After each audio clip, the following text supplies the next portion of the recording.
right, ladies and gentlemen, welcome back to the third stream here at the International 5. We've got our fourth heat of the day overall, the second for myself and Purge. We've got Virtus Pro versus Empire, a very exciting matchup. These teams with a very long history, they hail from the same region. They faced off in a really epic best-of-5 about 3 weeks ago, which went all 5 games. I think one of the more even matchups we'll see in this group stage. Purge. Yeah, I caught some of those games, and they were super intense. Didn't it go from it was a best-of-5. It started as a 2-0. Yes. And then it was a reverse kill, I believe. Exactly. I think with VP winning. Yes, Empire looked very dominant in the first 2 games, and it was seeming like, okay, fast 3-0, we'll get an early lunch, and then game 3, all right, VP looking strong, and they came back with some really wild strategies. There was a lot of versatility as well. It was pre-TI, so maybe there was some experimenting to, that's sort of, a long best-of-5 like that is a great opportunity to try out some different picks and do some stuff like that, but the money. These teams know each other very, very well. Yeah, I think my favorite thing about this game is that in the meal room where everybody's eating here at TI, seats have kind of become standard now because there's 3 TVs and there's 3 main languages of people. You've got English, you've got Russian, you've got Chinese. So people are sitting at pretty much the same places every day. And obviously, whenever there's a Russian game on, you can tell that there's a Russian game on because they are very loud. And I have no idea who they're going to cheer for today. Yeah. And I almost wish that I wasn't casting this so I could sit in the room and watch them form their allegiances. It's got to be just loud. If someone dies, everyone goes crazy. Someone else dies, they all go crazy. It's it's always interesting to see the different sections. So initial bans looking pretty straightforward here. Purge, Gyro Shadow Fiend taken out by Virtus Pro, Leshrac Bounty Hunter by Empire, and there we go, Tusk right away. I would say the playstyles of these 2 teams are semi-comparable in some ways. Their mid players are both very, very good.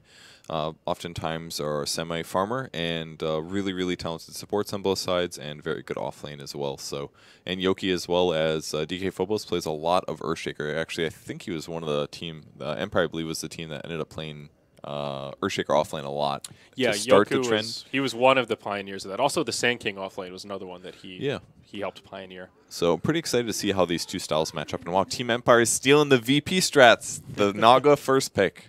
Yeah, they know each other well. Tusk, Naga, 2 great heroes right now in that usually 4 role where they can get a little bit of extra farm. We haven't seen too much actual off-lane Tusk on the 3. I feel like I've seen him almost exclusively on the 4. Maybe it's just the sample of games that I've processed the Tusk. He's also been in almost every game picked or banned. So yeah, he's one of those heroes that's strong, but not so strong that he deserves the first round ban. So he squeezes through quite often. Yeah. And this game could be, I think this is literally a mirror of the previous game. I'm not sure about the first round bans, but it was Tusk first pick into a Naga Quap, I believe, in the last game, where VP did take, spoiler alert, a 2-0 victory. So very good for them. And that was versus C-Deck. That is the last set of the day where he should be C-Deck Team Empire, I believe. Yep, absolutely. So covering 3 teams today, Virtus Pro, Team Empire, and C-Deck. Well, here's a hero that we have not seen yet today, at least for our casting pair, the Bloodseeker. Virtus Pro did not play it in the series prior, so switching things up a little bit. Interesting. It's a pretty good hero. VPs, they played it. I'm actually not even being sarcastic right now. I think Bloodseeker is extremely strong in pubs. In competitive, he seems like he has some value, and at times is very strong, but he doesn't feel extremely overpowered to me, at least in pro games. And that's the same thing as Bounty Hunter, right? Like, you're organized, you know what they're going to do, you communicate with your team, you have a strategy, and you execute it correctly. Bloodseeker is kind of the same thing. He punishes mistakes, basically, and Bounty Hunter can do that very well, and so can Bloodseeker. But the way that we've seen VP play it is they put it on G, he'll go mid, and at some point he'll get a fast Midas, and then he does a lot of jungling, only popping out to Rupture. And there's usually a long period in the game where he ends up passive farming for a very long time, and it's usually during that period that the enemy team starts catching up, because Bloodseeker can farm very fast, but he wants to do that while also getting kills. And if he does that, he farms faster than any hero in the game, pretty much. And that's really what VP wants to do. So I think the solution is kind of similar to the Bounty one. Don't get killed by Bloodseeker. Let him farm his jungle creeps, but don't let him get out of control. Yeah, a couple interesting things here. The TA ban from Virtus Pro, Bloodseeker is pretty darn good against TA in that mid matchup. Yes, but in the late game, TA is good against Bloodseeker. Exactly. And the other thing here is Wraith King. We've seen him be a core that matches pretty well against the Bloodseeker. And that's actually a hero that Empire were running in that best of 5 and in some of the games prior in that tournament. They were experimenting with the position 1 Wraith King. It felt like more of their way of dealing with heavy minus armor strats.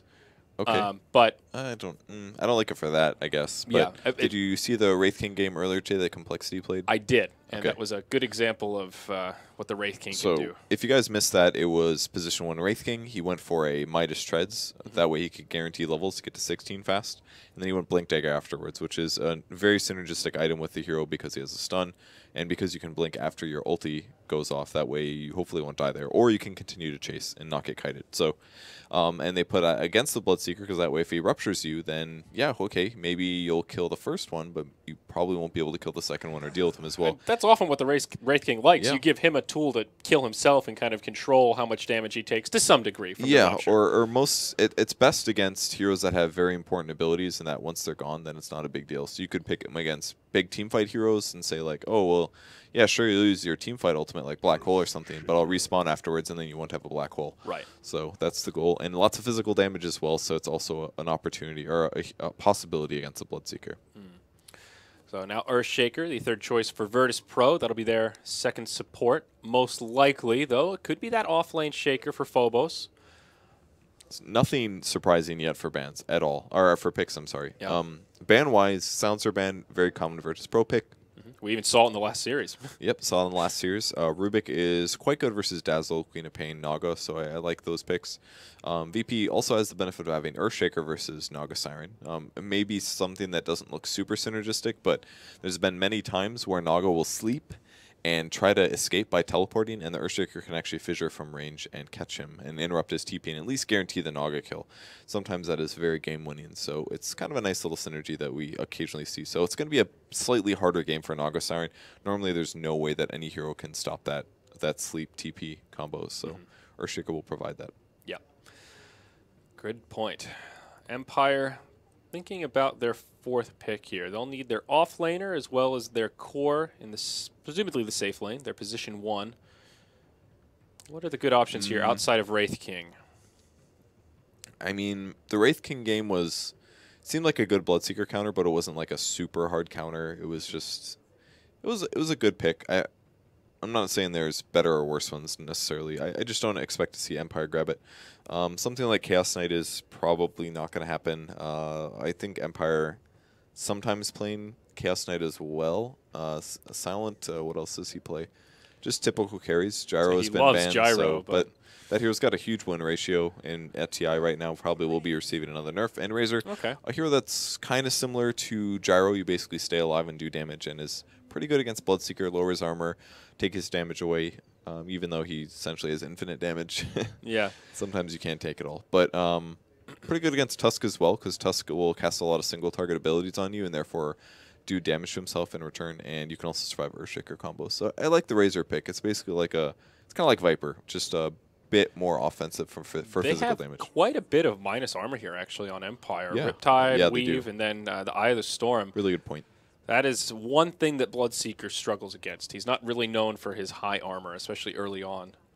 It's pretty good, but it's not amazing, and it's one of his vulnerabilities because he's probably going to need a BKB. Maybe not this game because there's not that many chain stuns, but usually if you have a BKB, that doesn't solve the minus armor problem, and you still have issues like There's actually strikingly few stuns on Empire. They have a pretty good lineup, but not a lot of control. You've got your Ensnare, you've got a couple slows from the Dazzle and the Queen of Pain. I guess Unstable Current counts as a slow. But Snare is really good against Bloodseeker, though, because if he gets BKB, you can keep him from not moving. So could this be a scenario where maxing out the Ensnare could actually be a good play? You know, he did that. He did that. Well, it was Lil actually that did that yesterday, and I thought it was a bit of a poor build. Since then, he had changed his skill build. He went for the similar build that AY went, which was 4-1-1, I believe, and then got more Ensnares afterwards. Which I think is fine. Riptide honestly scales terrible for the ability. It goes from like 120 damage to 220 with 4 skill points. Really the only difference is you're getting extra minus armor every level, so it's kind of a really bad ability for that, at least. So I great at level 1, though. 130 damage for level 1 spells. Amazing level 1 skill, but level 4 you're like, this kind of sucks. But that's because it goes on all of his illusions, so it's very very multiplicative, so it's very abusable in some ways. So I don't know. It's looking like a pretty balanced game. I like the Empire draft a bit more here, but VP does do some really good Bloodseeker combos. Though that's probably going to be a Lina core. I'm going to assume Yes. they're going to Blood Rage him, and he's going to blow somebody up. I was thinking the same, and it's feeling more like that off-lane Earthshaker, though. Tidehunter, the final ban from Virtus Pro. That is a hero that has been forgotten about by most accounts. He is... Yeah, I think he got picked earlier, I'm pretty sure. Okay. It Definitely did not see that game. Might have even been VP, actually. You know how they like their team fight heroes? That's true. But Team Empire going for pretty similar stuff, honestly. Razor, Queen of Pain, Dazzle, Naga Siren. They'll grab something else. Like I said, these teams play semi-similar. They have some little differences, but they pick their team fight heroes, and Tide would have worked for that, because I think VP is lacking team fight compared to what Empire has right now by a slight amount. Before Earthshaker has Blink Dagger, they're definitely looking weaker, in my opinion. And they don't have a lot of sources to lower the enemy's HP. They could pick a Zeus, though. It would have to be a support Lina to do that. I'm surprised that Zeus is still in here with Bloodseeker in the game, but Zeus versus Razor also very poor, because every time you cast on him, he's going to unstable current you back. Right. So probably not a good solution. But right now, VP's really lacking a way to do damage and lower HP to allow Bloodseeker to actually get kills, and Storm is yet another good pick. Yeah. Looking at lockdown from VP, he's great against Bloodseeker, of course. Rupture kind of a non-factor there. They've got a fair bit of control in terms of stuns, but no silences. Should be an okay game for the Storm. Yeah, it's very well. You know what they could do? I mean, obviously Bloodseeker has silence, but landing that against a Storm is very tough. That's what I. They could do Lina Yules into Lina stun into Tusk combo or an Earthshaker fissure, and then get her. Or then silence the Storm, and at that point you could kill him. But then there's still Naga Siren who could sleep, and there's still Dazzle who could grave. So, like you said, it's a very good game for Storm Spirit, despite that silence being in there. Yeah, even though it's a silence, it bad. feels like anytime Storm gets hit by a Blood Right, for the most part, he's pretty much dead anyway, because that usually means he's out of mana and can't zip out away, or he's completely stun locked already and can't get away. Exactly. It's usually just that final nail in the coffin, not like a waning rift, for example, to start off a fight and catch him off guard. Yep. But if the initiation goes really well for Virtus Pro, I feel like they really can do some wrecking here. All right, it's going to be Illidan playing Lina, so that'll be their safe lane farmer. G's going to play Bloodseeker mid. It is an off-lane Tusk and support Earthshaker and Crystal Maiden. So fast mana gain for them. Possibly some roaming coming from the Earthshaker CM. Pretty good dual roaming. Empire could aggressively tri-lane this, I guess, with Razor, Dazzle, Naga Siren. That's pretty darn strong. And then put him in 1v1 matchups. Resolution grabbing Storm, so I guess it'll be Storm mid, and then Razor versus Tusk. I'm sorry, they could be Quap versus Tusk. Kind of a... I'm not sure. It's a 50-50-ish matchup if it's a 1v1. If Seems like they're still deliberating as well. Yeah, if Tusk goes really aggressive, he can actually outplay a Queen. But usually in the first couple levels. So they may still swap, you never know. Because Storm versus Bloodseeker is pretty good for Storm, I think. Silent grabs the Razor, so I'm not sure if they're going to aggressive tri-lane or not. I think it's a little scary. They may just go standard lanes for both teams. Yeah. Well, okay. Let's see where they head. Yeah, I was going to theory what that groan was. Well, why theory craft when we could just wait and see what happens? Exactly. So already though, Phobos, he TP's down. He's got a ward, and appears he just wants to block this pole camp nice and early. So VP will probably not be going for an aggro tri-lane. Good old-fashioned off-lane Tusk. They'll put G mid on the Bloodseeker, and then they'll do this safe lane try. FNG on his Crystal Maiden once more. Lil on his support Earthshaker, and that leaves Illidan, Storm Ra, the safe lane Lina. And for the Radiant team, we've got Resolution playing Storm Spirit. Always want to fly on the Dazzle. Aloha Dance playing Naga Siren. Yoki on the Queen of Pain. And finally, Silent playing Razor. So the first ward block you talked about, it's maybe could be a bit more left. You could block more left and get it, but...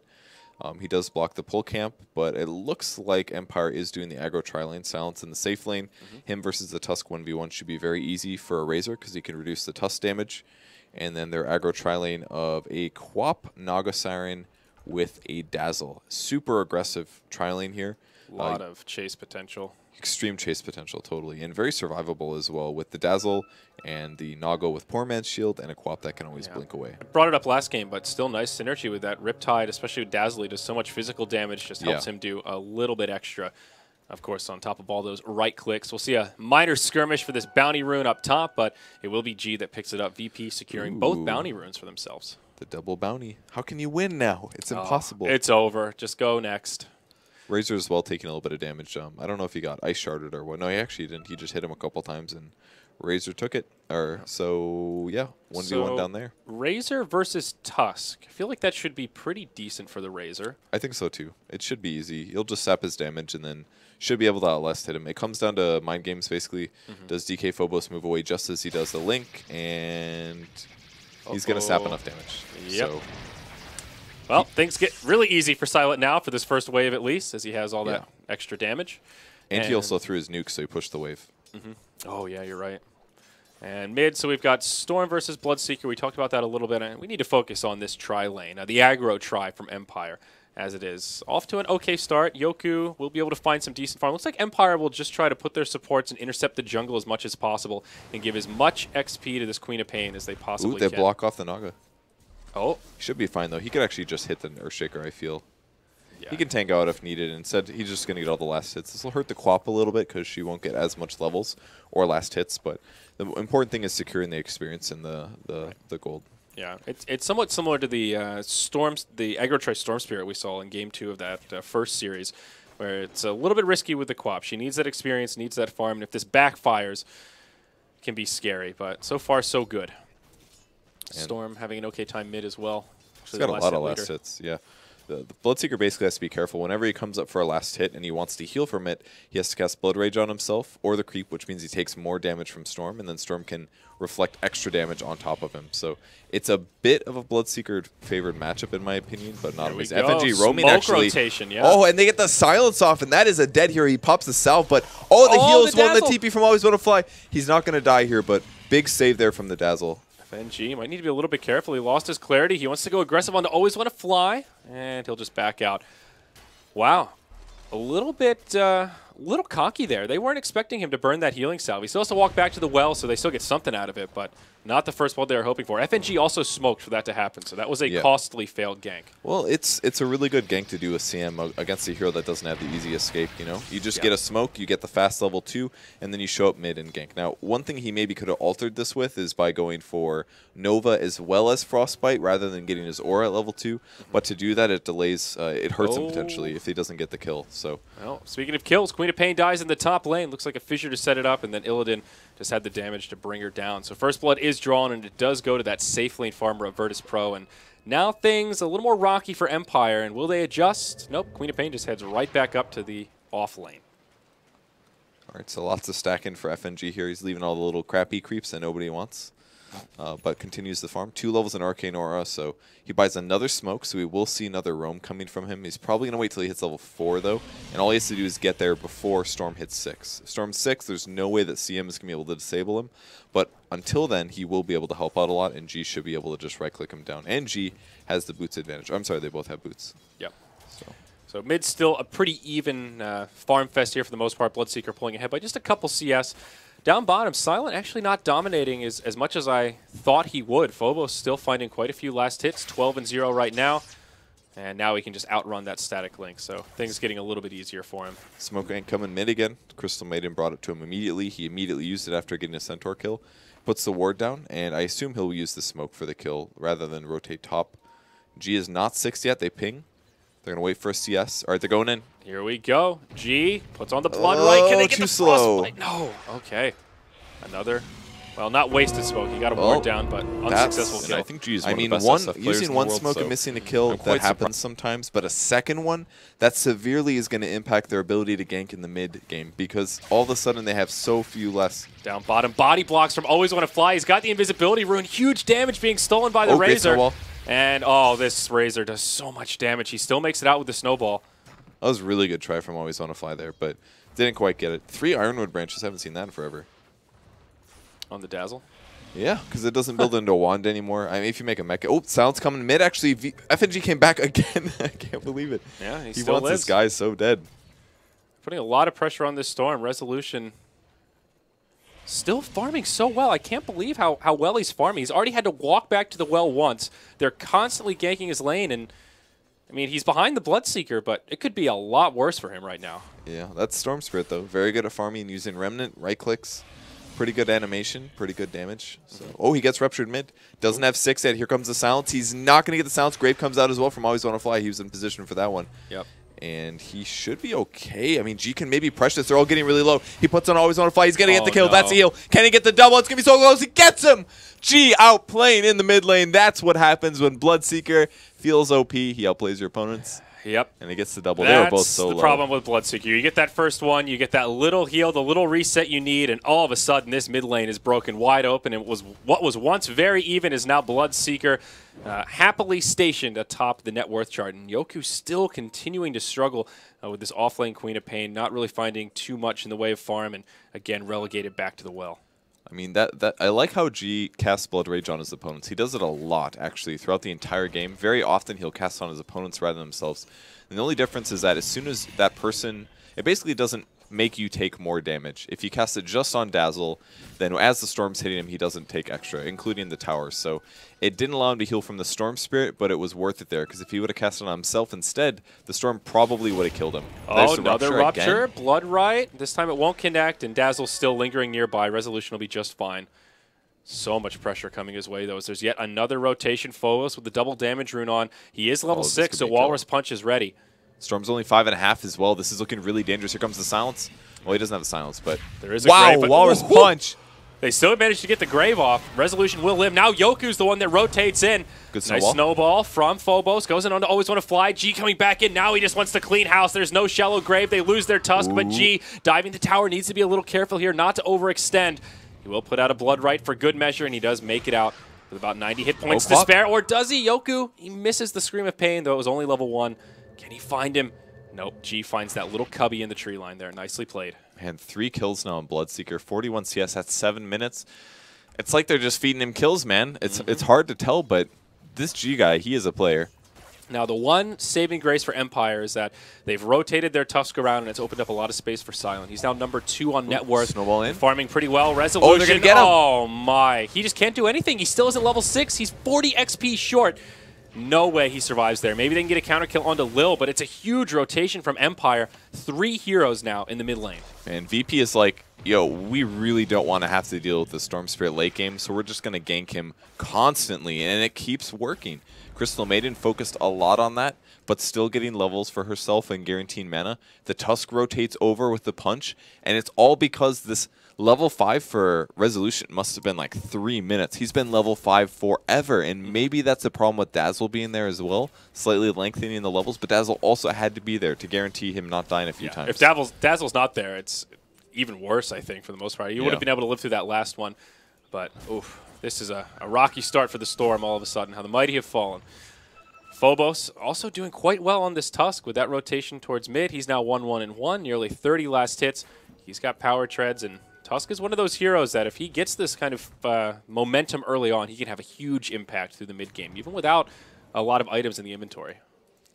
So almost all the Empire heroes still sitting around mid, but at this point G says, all right, I'm really farmed. I've almost got Midas, and now I'm going to spend some time jungling. He does this a lot, actually. Blood Raging the large creeps. They actually look really interesting. You almost never see them get Blood Rage. They just have blood all over them. Can golems bleed blood? That's the real question. Apparently. I don't know. You'd think they bleed rocks, but who knows? Ooh, that was so much damage. Yeah, and G will continue on with his very predictable build. Gloves of Haste will be turned into a Midas and another 200 gold. No surprise there. And Resolution with the tough game just says, screw it, I'm jungling. And they put the overly farmed Razor in the mid lane instead. He's much less likely to die to the Bloodseeker. But they back off, they pop the smoke, and it looks like they're rotating to jungle, maybe mid. Not quite sure. We'll see. Let's see here. Razor, a lot of armor right now. He's reasonably tanky, but only level 5 on the Naga Siren, so they won't have that Song of the Siren to reset things. And they might get sandwiched here. They got past just in time. They're going top. They'll have somebody TP in right now. And any moment. Got a glyph to reset as well. There's the TP. Lil tries to break things up with a fissure, but still Illidan in a lot of trouble. Drops the Laguna, but it won't be enough to yield a kill. FNG nearby as well, but now he gets netted. That'll interrupt the TP home. It's a 2 for nil, but G trying to clean house. Blood Right does not connect on any. Aloha Dance low, but gets a shallow grave. And G forced to back out, but he could reset. Fissure gets him low, but G does not want to dive this tower into 5 heroes. He wants to, but he doesn't want to die. It's hard to hold back on that one. Really good rotation from Empire. I loved how they came from behind. What a sick fissure from DK Phobos, though. Or I'm sorry, it was Lil Lil, That was great timing. He recognized right away that there were a bunch of heroes behind him, and that fissure bought him some time, but not quite enough. Yeah, good rotations indeed. They also get the deny on that Tier 1 tower, so another minor victory there. Silent appears to be going for the mech with that chainmail picked up already.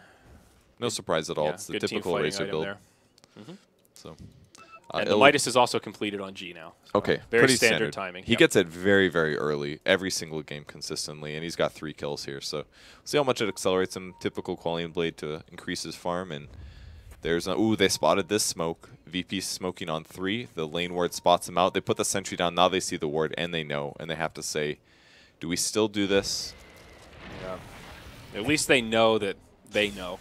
I think what they do instead, well, they're smoking to take stacks, but I think what they could do is maybe go somewhere really unexpected. There's pings now, they're expecting the mid, and instead they just give up and take the stack, and I think this is the right solution. And they also put a sentry ward down to block on the magic bush, I'm sorry, not the magic bush, to block the pull camp, I guess. Yeah, just a little shy of that bush there, but still, even just stealing, was that a triple stack? At least a 2 stack. Yes. Not too bad. And also, the other reason they put the sentry down was to make sure that Empire didn't have an observer ward there, either from here or here. And because they didn't, that meant that Empire wasn't going to then adjust the fact that VP was farming those camps, and they were safe to do so. So while they did get spotted with the smoke at the same vein, Empire just sat around 5-man mid that whole time while VP was farming a stack. So it was kind of okay there for VP. Yeah. And they got a ward out of it. So seems like rotating into the jungle for Resolution was definitely the right play. At least he's recovering now, has power treads halfway through level 8. He's getting some farm. Obviously, he'd rather be in the lane getting all that solo XP, but I think this was definitely the right play. Naga picks up level 6, though, so the Song of the Siren is going to be something they have to worry about. Smoke picked up by Naga now, so it looks like they're going to go for another fight. This is a good time to do it. Treads on the Storm Spirit. He's got Soul Ring coming out soon. And Mech on Razor not quite finished, unless it's flying out. Yeah. No. They might want to... He's probably just holding this just in case, in anticipation for when those items come up. I would assume. I'd be a little surprised if they use it pre, but it kind of looks like they will. Okay. All right. Yeah, I'm surprised as well, but they see this as an opportunity. Where do they rotate? Not mid. Looks like they'll go into the jungle. I think they just want to pick on this Bloodseeker. Support or Shaker maybe as well. Mid, they see him. They have the ward up. They see where he's going. They may wrap on the right side, or they're going to approach from the front. The front is a little dangerous because they might not catch him. There's the nuke. Got a fissure. Long ball in from Resolution. Resolution in trouble. Oh, no. He gets turned around on the Echo Slam from Lil. Sets it up for Illidan. A disaster for Empire as they try to catch them off guard with a smoke. Goes completely the other way. Yeah, really good attempt there. I thought it wasn't going to work, but the Storm just balled right in, was going to be able to catch the Earthshaker, but maybe they needed to lead with a different hero. I'm not quite sure. But snowball onto Aloha Dance up top, trying to cast that Song of the Siren. Will he get it off? Nope, the stun lock is there. They almost left him. They're like, oh, you want to kill him? And they're like, okay, I guess we should kill him. And they got him. All right. Well, that's one way to do it. Stun lock the Naga before she can Song. Always want to fly. Trying to get there for the grave, but couldn't quite do it. It's pretty incredible to see the shift in Dazzle builds, where Poison Touch used to be very strong. You'd see it sometimes, and now it's pretty much ignored, and it's all about that shallow grave. The only time it's worth getting now is if you're an aggressive dual lane, usually, or an aggressive tri lane. And even then, it's just a level 1 value point, so you get a slow initiation. I can't even remember the last time I saw it maxed out before, level 15 or 16 or something. The only time it does is if you're so rich that you're able to afford HP items and you don't feel like you need those value points, and that'd be better to get the slight disable, really, because it's a pretty poor ability until you hit level 3, level 4. So totally understand why they go that skill build. Yeah, absolutely. So how are things looking overall? VP with a decent lead, about 3,500 net worth, 5,000 experience right now. Looks like G's Midas starting to have a little bit of an effect here. What does he have coming out on the courier? That'll be the Yasha. It's completed and on the way.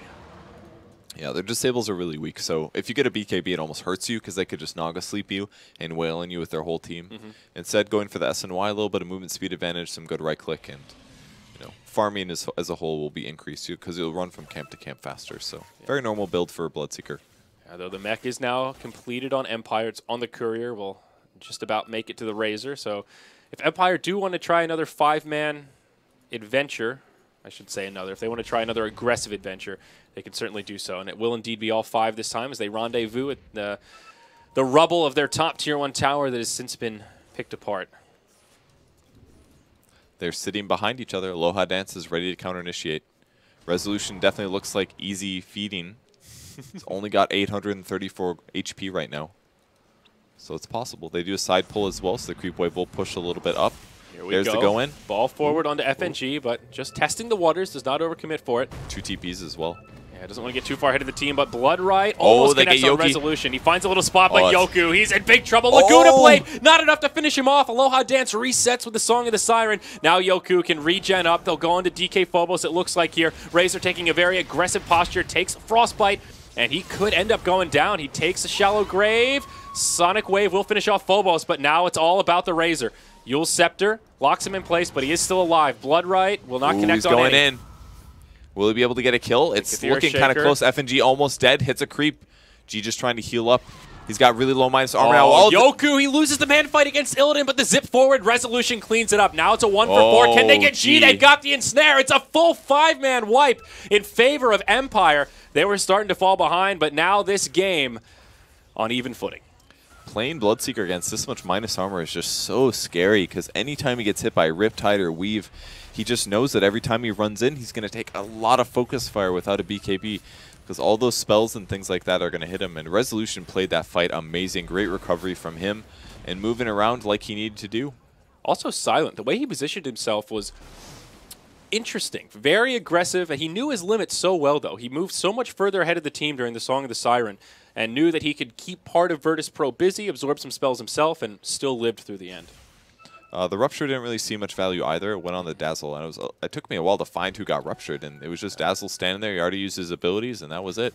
Not a whole lot of usefulness out of that hero. Yeah. After he casts his spells, that is. So Lil on his Earthshaker. Not too poor, given that he's supporting Tranquil Boot's Soul Ring, but nowhere close to that Blink Dagger, sort of as you would expect when Earthshaker's in this position.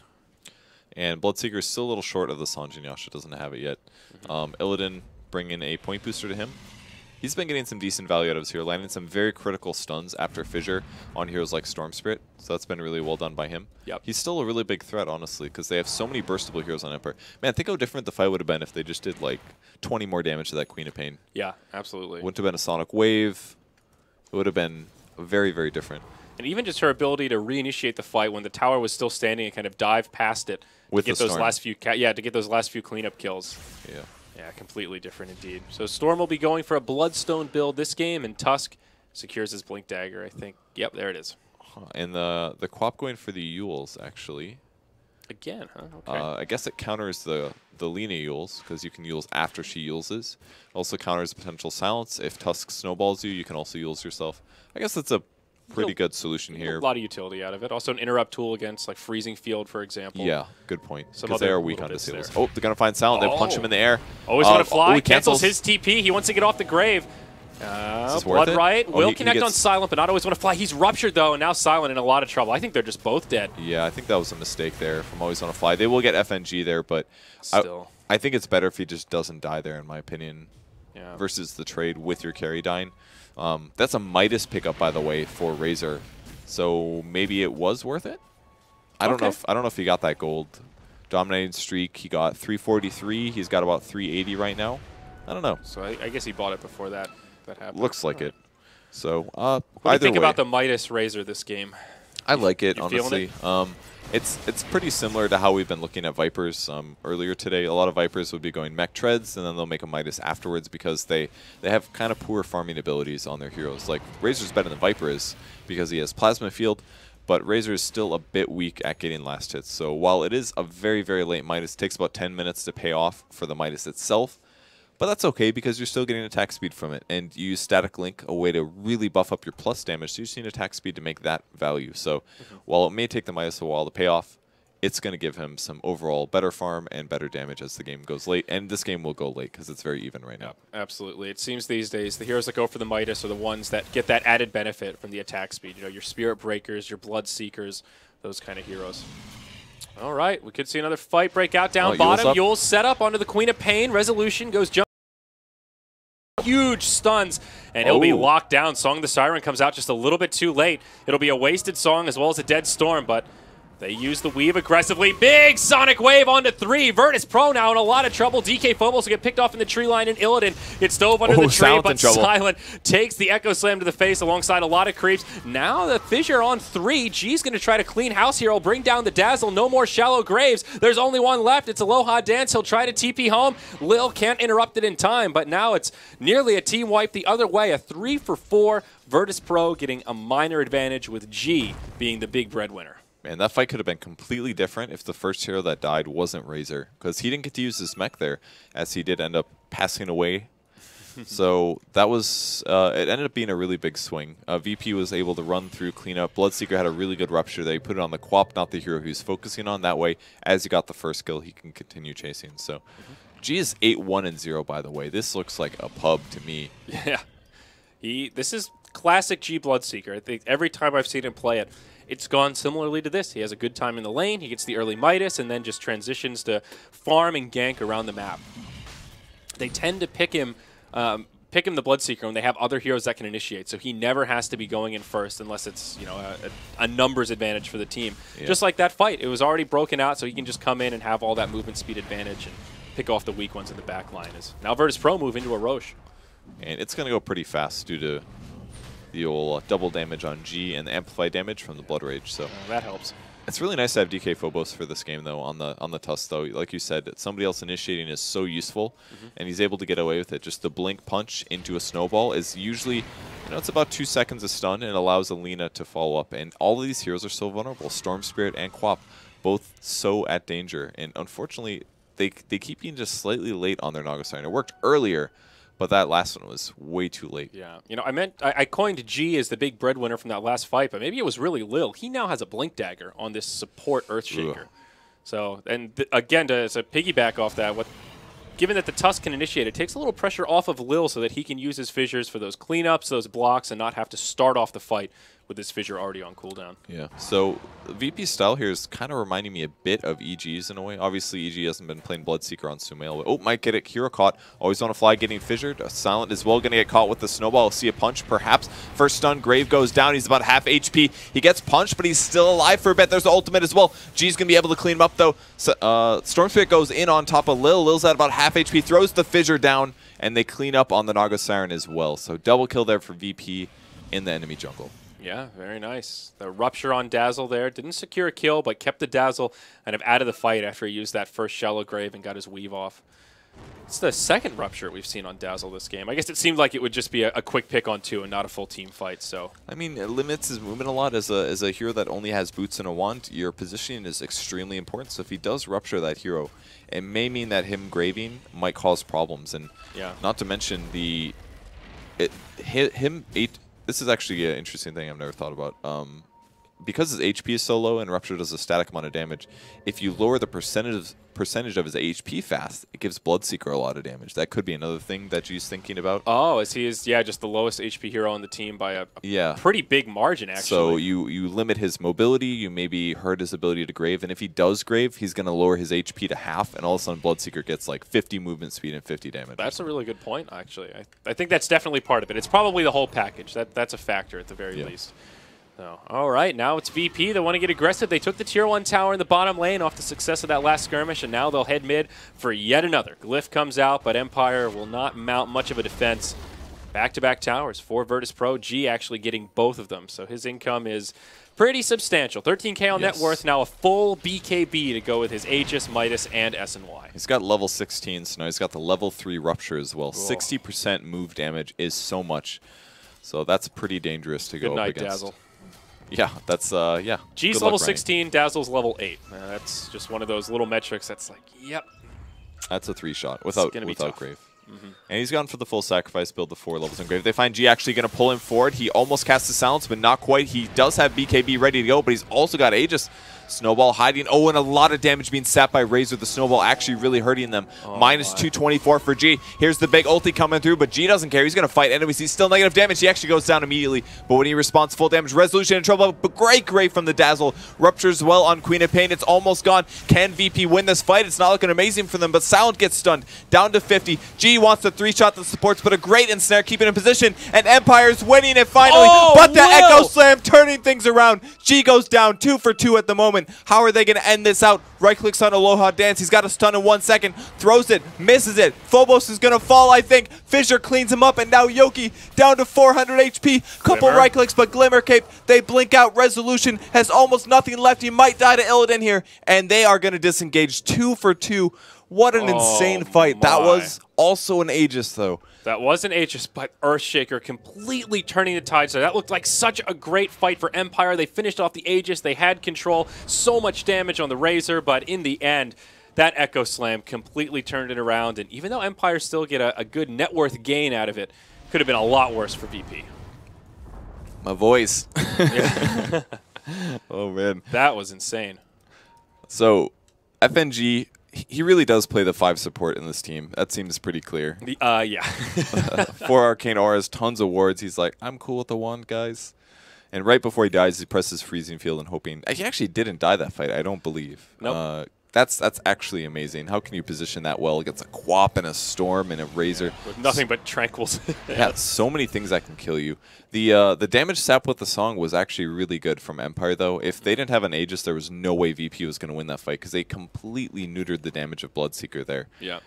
He really needs to be able to right-click a little bit to do damage. They have other damage sources, but he's a large component of that DPS. Especially given that he just has such a huge amount of the farm on this dire team. And, you know, maybe Razor is the hero that is kind of the answer to the Tusk that we're seeing picked up so commonly. Static Link, if you're able to get off the Static Link when he's forced to snowball, it's just free damage, as we saw there. And it's often less about sapping damage from them, but just making Silent an absolute monster. I mean, he was right-clicking like a madman in that fight. Yeah, and with the Midas, it helps a lot. He buys the BKB recipe.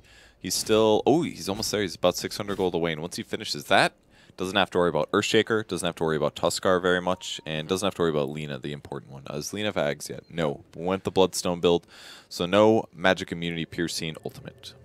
Okay. Any other notable items picked up here? We saw that Glimmer Cape put to good use in the last fight. The one item that Naga has, pardon me, Aloha Dance also picking up the Gem of True Sight.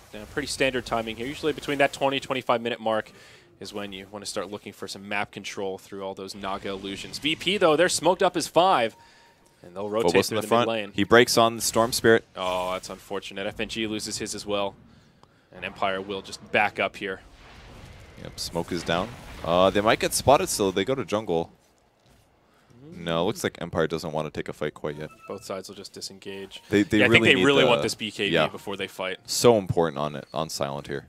And just about 100 gold away, so they can do it pretty soon. Still a while before Roche comes up. Haven't even got through the 8-minute timer yet as VP start to station around the pit. Also, Lil now has a Force Staff, so just going more and more mobility tools. I feel like as this game goes on, Lil is going to become more of a threat to Team Empire. He's already had a huge impact, and it's just going to get worse from here from the Empire perspective. Yeah. He could also even start using Force aggressively on Rupture targets. It does a lot at this point, 360 pure. Yeah. Especially if it's on someone like the Dazzle. That is a crippling amount of damage. Going on Silent initiated on here. They get the Blood right as he's locked in the trees. Song of the Siren will come through. Stealing a lot of damage from Phobos. Resolution trying to set up. Empire trying to rinse and repeat some life, but they mess it up with the Sonic Wave from Yoku. They don't time it quite right. Oh, great dunk on 2! Again from Lil, making the plays happen. Laguna Blade, not enough. Resolution still alive. Compliments to the grave, but it's VP that are in trouble. Empire, despite the Whiffed ultimate, are still cleaning this up. 3-0. It's just G and Illidan on the run, but the Ensnare connects on G. Do they have the damage to lock him down or finish him off while he's locked down? They do not. One more auto attack, not enough. Oh no, now Illidan, he gets left behind, and this Lina definitely dead meat. Electric Vortex as well as the Ensnare. Secure the kill. He does commit suicide, but still in the grave nonetheless. Great fight for Empire, but just imagine how that would have gone if that Sonic Wave connected. I think it caught the Crystal Maiden, but one. That was about it. It didn't do a huge amount of damage there. Maybe it did catch I'm not 100%. It didn't look like it. It seemed like very, very low damage compared to normal, so... I think the song was still... I don't know how it hit the... It definitely hit the CM, but it seemed like it didn't hit the others because they were still asleep. Yeah, they might have just been really high HP. She only has 834, so it's very clear that it did a lot to her, but... Maybe that's true. It really looked like they mistimed it now. It's a really good setup from Empire, though. They're using the Naga a very different way than VP uses it, but it's being very effective. It's basically like oh, we're going to abuse static link, guarantee we have 225 damage at the start of the fight, and taking one of your heroes out entirely in terms of their damage. So that was pretty cool. It got a lot of value for them. Yeah, even with that amazing counter initiation again from the Earthshaker, Empire still were tanky enough to triumph through. Silent might die bottom here. Yeah, this is a big rotation. This is actually the entire team BKBs. jumping on him. BKB gets ruptured, does not have a TP. This is really bad for him. He's like, all right, I'm just going to start moving. Okay, yep. Team rotating to the tier 2. He'll be all right for now, but VP, they're not going to retreat quite yet. Glimmer Cape onto Silent. He's going to pop out. They dust him. They really want this Razor. Now that he doesn't have a BKB, they might be able to get him, but no. Shallow Grave is there. FNG going in very forward, but Song the Siren again. Interrupts it, keeps Silent alive. He'll mech. Now they'll set up onto VP. Sonic Wave not available. FNG getting low. Instead, they go in onto Aloha Dance, but again, Glimmer Cape, it's there. He'll survive until it's over. And they get the gem. Nicely played by Resolution. Oh, he doesn't get it. Oh, great snowball dodge. They might be able to continue chasing. Are they going to get Quap? No, he's in a little bit of trouble here. Oh, great dog on 2, dog on 3. So much damage, but a Grave on Resolution. That'll keep him alive again for a couple seconds. Yule's in the air. Need a stun, need some damage. Silent goes down. Storm is going to bite back or die. He died and actually instantly respawned. 16 respawned. Bloodstone charges. He's back instantly. But a triple kill for Illidan. That's really good for VP. Things turned around so much. They look terrible for them. But these fights are so chaotic. It looks like one team's about to win, then all of a sudden Lil jumps in with an Echo, and it's a completely different skirmish. That was a 1-for-4 in favor of Virtus Pro and a 3,500 net worth swing. Look at this gold graph. It has just been up and down, a roller coaster ride indeed. He's waiting so long in the fights, too. Like, the fights are like 10, 15 seconds in, and he waits for the triple clump every time because it does so much more damage. A lot of players would say, oh, there's Storm Spirit opposition. I'm going to jump in, Echo solo, and then do the chain stun. But that's only going to lower one, and instead he was able to blow up Queen of Pain and Storm Spirit and a supporter, whoever the heck it was. There was so much damage. Yep. Illidan now with an invisibility rune. He is holding on to the gem, by the way. Looked like Resolution zipped in to try and get it, but he didn't have an inventory slot, so they do hand that over, unfortunately, for Empire. Still a bit underfarmed on the Storm as well. Doesn't yet have his Orchid. It's only 31 minutes, and considering the start, he's in a good spot. But, you know, things just get harder and harder here. I assume Bloodseeker is going AC. Let me check the Courier. Nothing really yet. He's been really slowed down here, despite his... I guess his CS has really lacked a little bit. Yeah, his CS is not nearly as high as it was in the past. Lil in the Roche pit as Empire smoke in. Oh, what a player. Wonderful positioning here. Breaks the smoke, and now Empire probably not looking to commit to the Roche pit. High ground warded, but their positioning is respecting that. Oh, VP. Plasma field. Oh, there's the Rupture. Rupture. Go. Rupture onto Silent. And against. Naga resets things, but this time they don't have the static link sucking damage. Ooh, Can they set this up though? Okay, only Lil takes the Sonic Wave damage. G, BKB on the run. Oh, Fissure actually blocked him completely off. Can they grab the Storm Spirit? Are they going to get a Grave? They should be able to Grave this. Yeah, they can. He's still alive. FNG with the freezing field, doing what damage he can. No one down, but Resolution out of the fight for now. G's fairly fast just due to Resolution being low. Can they catch anybody else? Blood right. Gonna turn Dazzle's the way that they go. Dazzle's going to get left behind. He'll be the only one. More Fissure. Oh, they block up Aloha Dance.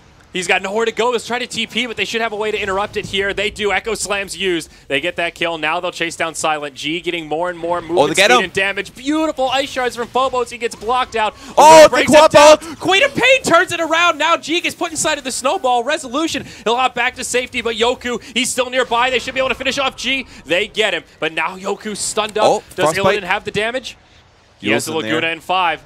Another Yules. That might buy him enough time for the Laguna to come off. Cooldown. They hit him with the LSA straight away. Yoku down. It's just Resolution left alive.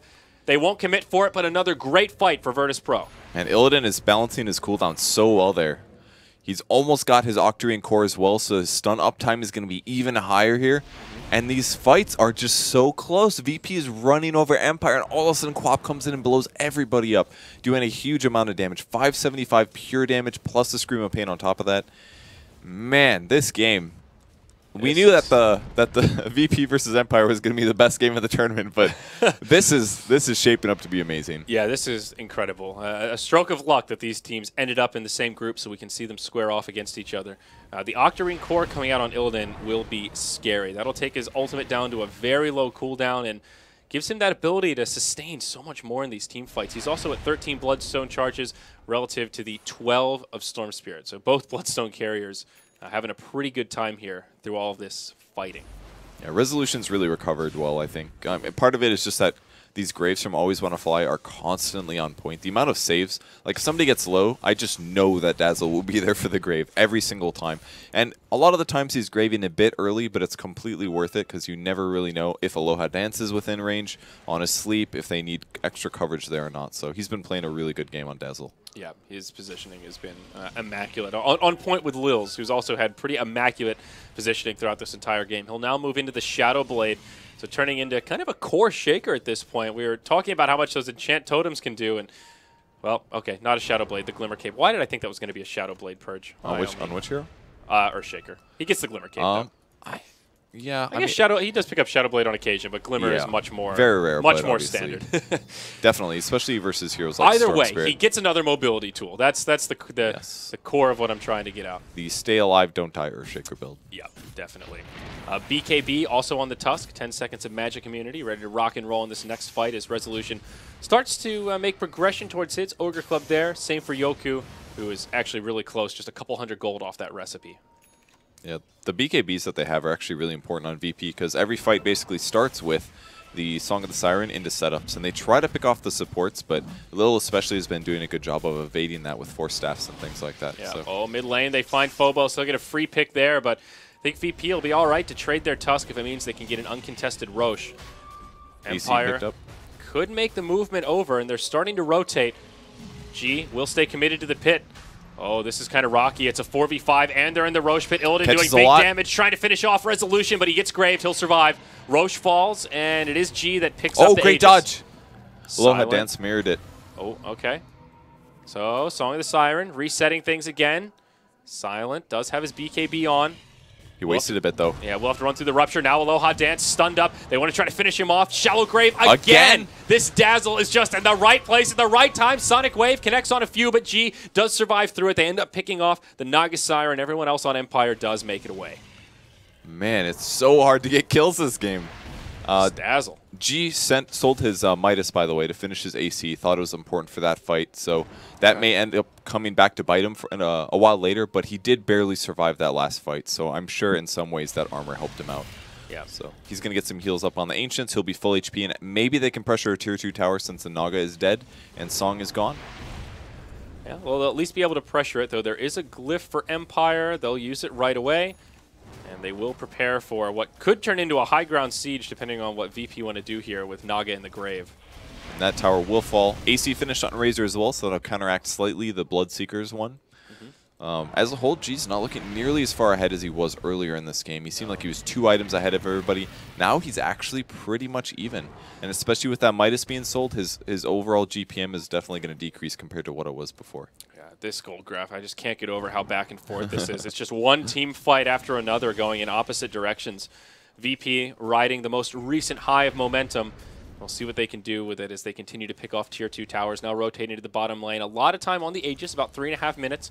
So they don't need to force the issue, but G feeling very comfortable in the front lines. And they know there isn't a glyph here, which may entice them to look towards the high ground. Also, Naga ult on cooldown for another 15 seconds, so they'll have a little window here to poke. They're playing completely different right now due to the Naga ulti being gone. They're like, oh yeah, we feel comfortable doing this. This is no problem. We can pressure. It's up in 6, though, and now they have to have good positioning. At all moments, they need to make sure they're spread apart. There's the Rupture again going on Silent. He doesn't waste his BKB this time, but Storm goes forward. G's taking some stuns. All right, here we go. Great G stun. gets the Glimmer Cape. Resolution, he gets Glimmer Caped as well. Now they go in onto the Naga Siren. They want to focus the one that can reset Snowball, but there's no static link.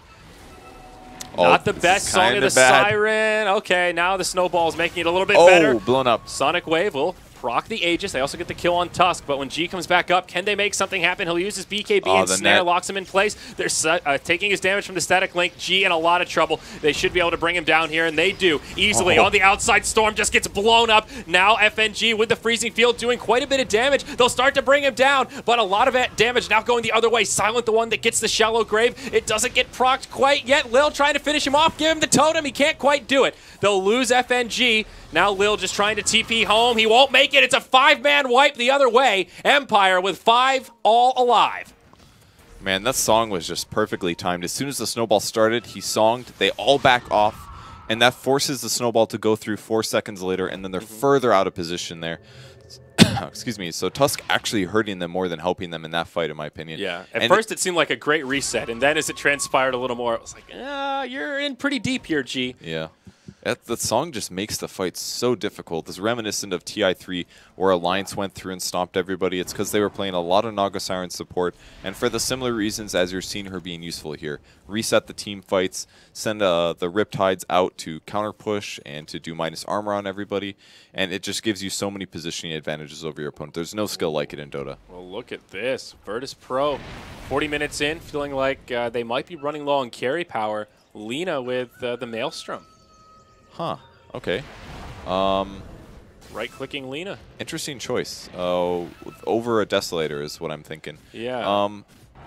I guess the Mjolnir is potentially really good. I mean, there's BKBs on Empire, but not that many, I guess. I mean, it's always good to have some extra AoE damage against the Naga, but it's not really like her illusions are really hurting all that much. And yeah. Is this Naga going for an Aghanims? Oh, my. It increases his farming speed by a lot. It must be, I assume. I don't think I've ever seen this built in a serious game at all. Nor I. That's like, ooh, it heals 6% of your team's HP. It's like 40% or so if you get over off 7 on everyone. seconds. It's yeah. really, really good. They're going in for the gank. They'll smoke from the left side. Lil's going to spot Aloha Dance. That's who they. Fissure, great sounds coming out of Resolution. He pops BKB, Glimmer Cape as well, and there is the sleep. Okay. This may be what VP wants. Oh, they're actually going to fight this. Can they position accordingly? They'll go on to Silent. He's got the BKB. Sonic Wave on the other side brings Lil down low. He falls before he can even get off his ultimate. Empire in pretty good shape so far. And big ult! Dance gets taken down by Illidan. Now on the other side, Silent gets the Shallow Grave, but it's about to expire. G trying to click him down. The Blood Right will finish him off. Now always want to fly locked in place. A 2 for 3, but Virtus Pro on the aggressive. Resolution as well as Yoku trying to make it out. Quap will channel the TP. Storm out of mana. Can they chase him down? He's the gem carrier. He's the one they want to live. G doesn't have the bonus movement speed he wants. Oh, they got him with the Yules. That was weird looking. Oh, and there's the suicide. Gem on the ground. VP clean up that fight. They win it. I'm a little surprised considering how it started, but they weren't. They put a lot of focus on the Earthshaker and the Tusk, and that was it. I think the issue was that the fight was slightly split, and the Naga Siren ran too much to the right, and the left side of VP was able to start activating and fighting the left side of Empire. So it was a bit of a mistake and small execution issues. Now Empire in a little bit of trouble here. Naga is level 16, but didn't have it when she used that Great song, Yules. so it's on cooldown for a minute. Oh, now, another good Yules. Resolution trying to finish off G. He'll TP home. Illidan, he may get left behind here. FNG's on the high ground and says, yeah, I'm out of here. And he might not make it out either. He's the gem carrier for the moment, and it'll go right back the way of Empire. Oh, that was so sick. He transferred it to the courier right before he died. They still catch it, but what a freaking play. That was so cool. I was like, why is the courier here? And then you're like, oh, he's a gem carrier, but he didn't have it. He had already ninja'd it out, dude. Yeah. That was amazing. A noble effort. Doesn't work out in the end, but a really good try there. So they get the tier 3 tower, but Barracks stay standing for Empire. By the way, the Earthshaker did go back for the Shadow Blade, so there you go. It's a good idea. He can use it to initiate. He won't have to necessarily blink to initiate. He can Shadow Blade to Echo Slam, enchant Fissure, and then blink back to safety. Because right now he has to rely on his Force Staff to get out, and a lot of times Empire is just focusing him and blowing him up. Because they've gotten dunked on way too many times this game, and they have to worry about it. Yeah. Not an obvious Silver Edge game, though. He may just upgrade it to improve the slot, but I guess it gets rid of unstable current, but that's not really... I think he's better off increasing his HP or getting a BKB. So maybe Silver Edge is an option, but it's not really a super good counter against anything. Like, you could reduce damage output of Quap or something, but every fight starts with Song into Quap ult, and you can't hit him in time. So I don't think that's the solution. Maybe Hex, even Octarine, BKB, Lotus Orb, I don't know, something like that. Well, this game could not be much more even, Purge. We're nearly 45 minutes in. The gold graph is zeroed out, 32 to 33. This is a completely even game. Still anyone's for the taking. Yep, Illidan backing up for an armor item, another defensive thing. He definitely, I mean, he had a godlike streak there before he died. He's been playing fantastic, really holding the team together here. But probably Shiva's will be his pickup because they already have an AC. So Shiva's actually will be quite nice because the attack speed of the Radi team is a bit weak, especially with Storm here backing up and going for a BKB. So their damage output is about to reduce by a bit, I think. Yeah. Now Empire will rotate through the mid. Yoku almost has enough for the Scythe of Ice. Long range zip, jumps onto Illidan. Orchid's there. BKB used by Resolution as the Yules is popped from Illidan. He'll scoot down to the low ground, but not enough to stay alive. Now Lil could find himself in a world of hurt as well. Remember, they've got a gem on Empire. Silent does take a rupture. Lil will try to tank it, uses the Echo Slam before he goes down. Now Song of the Siren to help reset. I think Lil is definitely in some trouble here. All of VP for that matter. Yoku on the high ground does not have himself a Sonic Wave, but still doing a lot of damage. G with the BKB on just can't take the heat, so he'll get out of the kitchen and head right back to the well. It's a 4-0 Empire coming out big once again, hoping for a lucky Roche respawn, but not today. And Snare is so good versus Bloodseeker, man. Forces him to just stand there for 5 seconds, wastes his BKB, makes the hero useless, completely counters exactly what the hero's supposed to do, and that's run around and do whatever he wants. Like the Dazzle and the Naga combo are just so useful against him. Yep. And now with that, Empire will look to take some objectives. 2 tier 2 towers still standing. Now pressure the one in the mid lane. Resolution looking for a potential pick off there, but won't find one. So tower falls, they'll rotate down bottom. They've got some creeps right near the tower anyhow. Yoku already pushing. Scythe of Ice just about to come out here for the Quap. It's another big item pickup. I think Lina lifesteals from the Maelstrom procs with Octarine. Oh!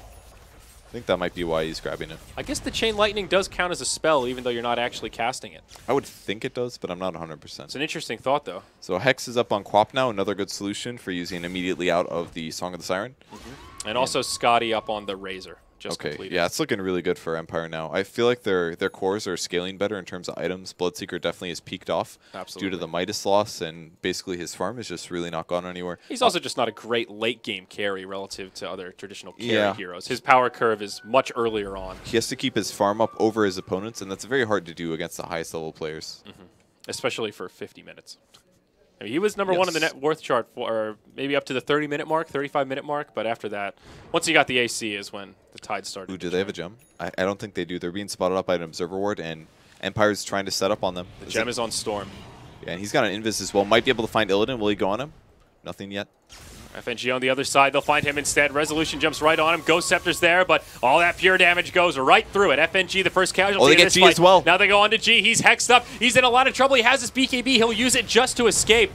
They want to continue to pursue here. They find Illidan, and on the other side of it, looks like DK Phobos could get left behind. The Ensnare connects, and he might be BKB'd, but the right clicks will be enough to bring him down. Walrus Punch for good measure, but a quick 2-0 as Empire get more momentum. Roche also standing. This is Roche 3 with Cheese, and they should be able to take it without too much issue. And what a tough VP game here. Like, they had that early game advantage, but the Naga Siren Sleep just kept them in it for so long. And like every game got to start off with Empire initiating perfectly with a Quap ulti on 3 heroes. They could focus on whatever support they wanted to, and now they don't even need the skill anymore. They're just plain winning. So Aegis goes to the Queen of Pain, and the Cheese will go to the Razor, who ends up dropping his Hand of Midas as well. So we're at that stage of the game where Midas is no longer making the cut for inventory slots. Shiva's on the Storm. He's now up to 18 Bloodstone charges, relative to the 6 of the Lina. Not looking good. I mean, Bloodstones at this point aren't that big of a deal, but the respawn is, that's for sure. So Lina would love to be able to die and instantly respawn, but it's just not going to be the case. So, man, if only we had a stats man in this game, Purge. I'd love to hear more about Aghanim Scepter and how infrequently it's been picked up on Naga Siren and probably in never. Games like this. I would guess so never. rare, but it's the heal is actually incredible. It's an insane. Like, we talk about it as a reset tool, but this is truly a reset tool where you can heal somebody up for 40-ish% of their HP. Yeah, how many of the fights would be Razor going down to 15%, getting graved, and the song coming out? Like, if you get him down to 14%, 15%, and then you buff him up to like 60, you don't even need to grave him anymore at that point. So, and that could be for multiple heroes. The tankier they get, the more this is going to heal. Yep, it's all percentage-based, 6% per second. That's good. That is very good. All right, so Empire now, it's just a matter of trying to break the high ground. Easier said than done. Even though VP are starting to fall behind, they still have a pretty good team for holding the high ground, especially in that of the Earthshaker. And they will be pressuring the bot lane. There still has been no racks taken, so VP will get the advantage of high ground defense. So they do have a better chance of getting off their dunks or whatnot. But this is by far the biggest net worth experience lead we've seen this game. At this point, the numbers start to go out the window, but just more to draw a comparison to how even it was early on. There is a glyph for the Dire side. The Tier 3 tower will start to take some damage. Rupture on silent again. Yeah, he's on the high ground here. Remember, he is the one that sees a huge dunk from Lil. Connects on 3. Clears out the creep wave, but they turn it around onto Lil. They still have the damage. Naga Siren dies before she can ult. Instant buyback from Lil as well to get into the fight, but it seems like they just don't have the resources. Now Illidan goes down. Lil forced to run back to the well already. Quap hops in. Finishes off Illidan. He'll be forced to buy back. This is a disaster for VP. The right idea to try to bring down the Naga before she can song, but this is such a costly hold. 3 deaths and 2 buybacks. It's a great attempt to score those kills, but the Hex coming from Queen of Pain was so fast there. All he got off was his Chaos Dunk. Or his Echo Slam, sorry. Like nothing else. He didn't get a Fissure, he didn't get an Enchant Totem. He was just committed to that. And imagine if he went for a BKB instead of a Shadow Blade. Maybe that was the right item, because honestly, if he was Magic Immune there, I think he guarantees the Storm kill and the Quap kill there. He's Shadow Bladed up, looking for some initiation perhaps, but it's G on the other side who's already been caught. Lil breaks things up with a Fissure, but it's not enough to save the Bloodseeker. He dies to the wrath of the Sonic Wave from the Queen of Pain, and now they're in a hot pursuit. Lil getting low. He's already bought back. It's a die back for Lil. Now VP on their last leg as Empire try to take it out from under him. Illidan way too far forward with Phobos. Ice Shards trying to lock people in place, but it's just not enough. G with his BKB on. He's relegated towards the well. FNG, he's Ghost Sceptered for now. That'll buy him a little bit of time, but he doesn't have a freezing field. Silent will just have his way with him over there, and now Illidan in the grave. It's a dieback for the Lina as well. A 5v2. This is the final fight for Virtus Pro. Yeah, unfortunately for them, they got that early advantage, but they just couldn't win those team fights. They were too even for too long, and the itemization and the late game carry of Empire was far stronger with the Storm that had no counters relatively, and of course the Razor that ultimately will be a harder carry than Bloodseeker. Bloodseeker just slowed down way too much, and he had to sell his Midas, or at least he felt like he had to sell his Midas. Maybe a big mistake in the end. But Empire takes a very hard one, game 1. Absolutely. Well, everything that we came to expect out of the Empire Virtus Pro matchup. Pardon me. A very aggressive early and mid game, a lot of kills back and forth, and incredible team fighting on both sides. So that's going to be it for the first game. We'll be back in a little bit with Game 2 of Empire versus VP. My name's Purge, and I'm here with Zayuri. Stick around, guys. We'll be right back.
All right, ladies and gentlemen, welcome back to Empire versus Virtus Pro. The CIS showdown continues. Empire looking strong in game 1. They did find a victory as we got towards that late game, but what an even matchup it was.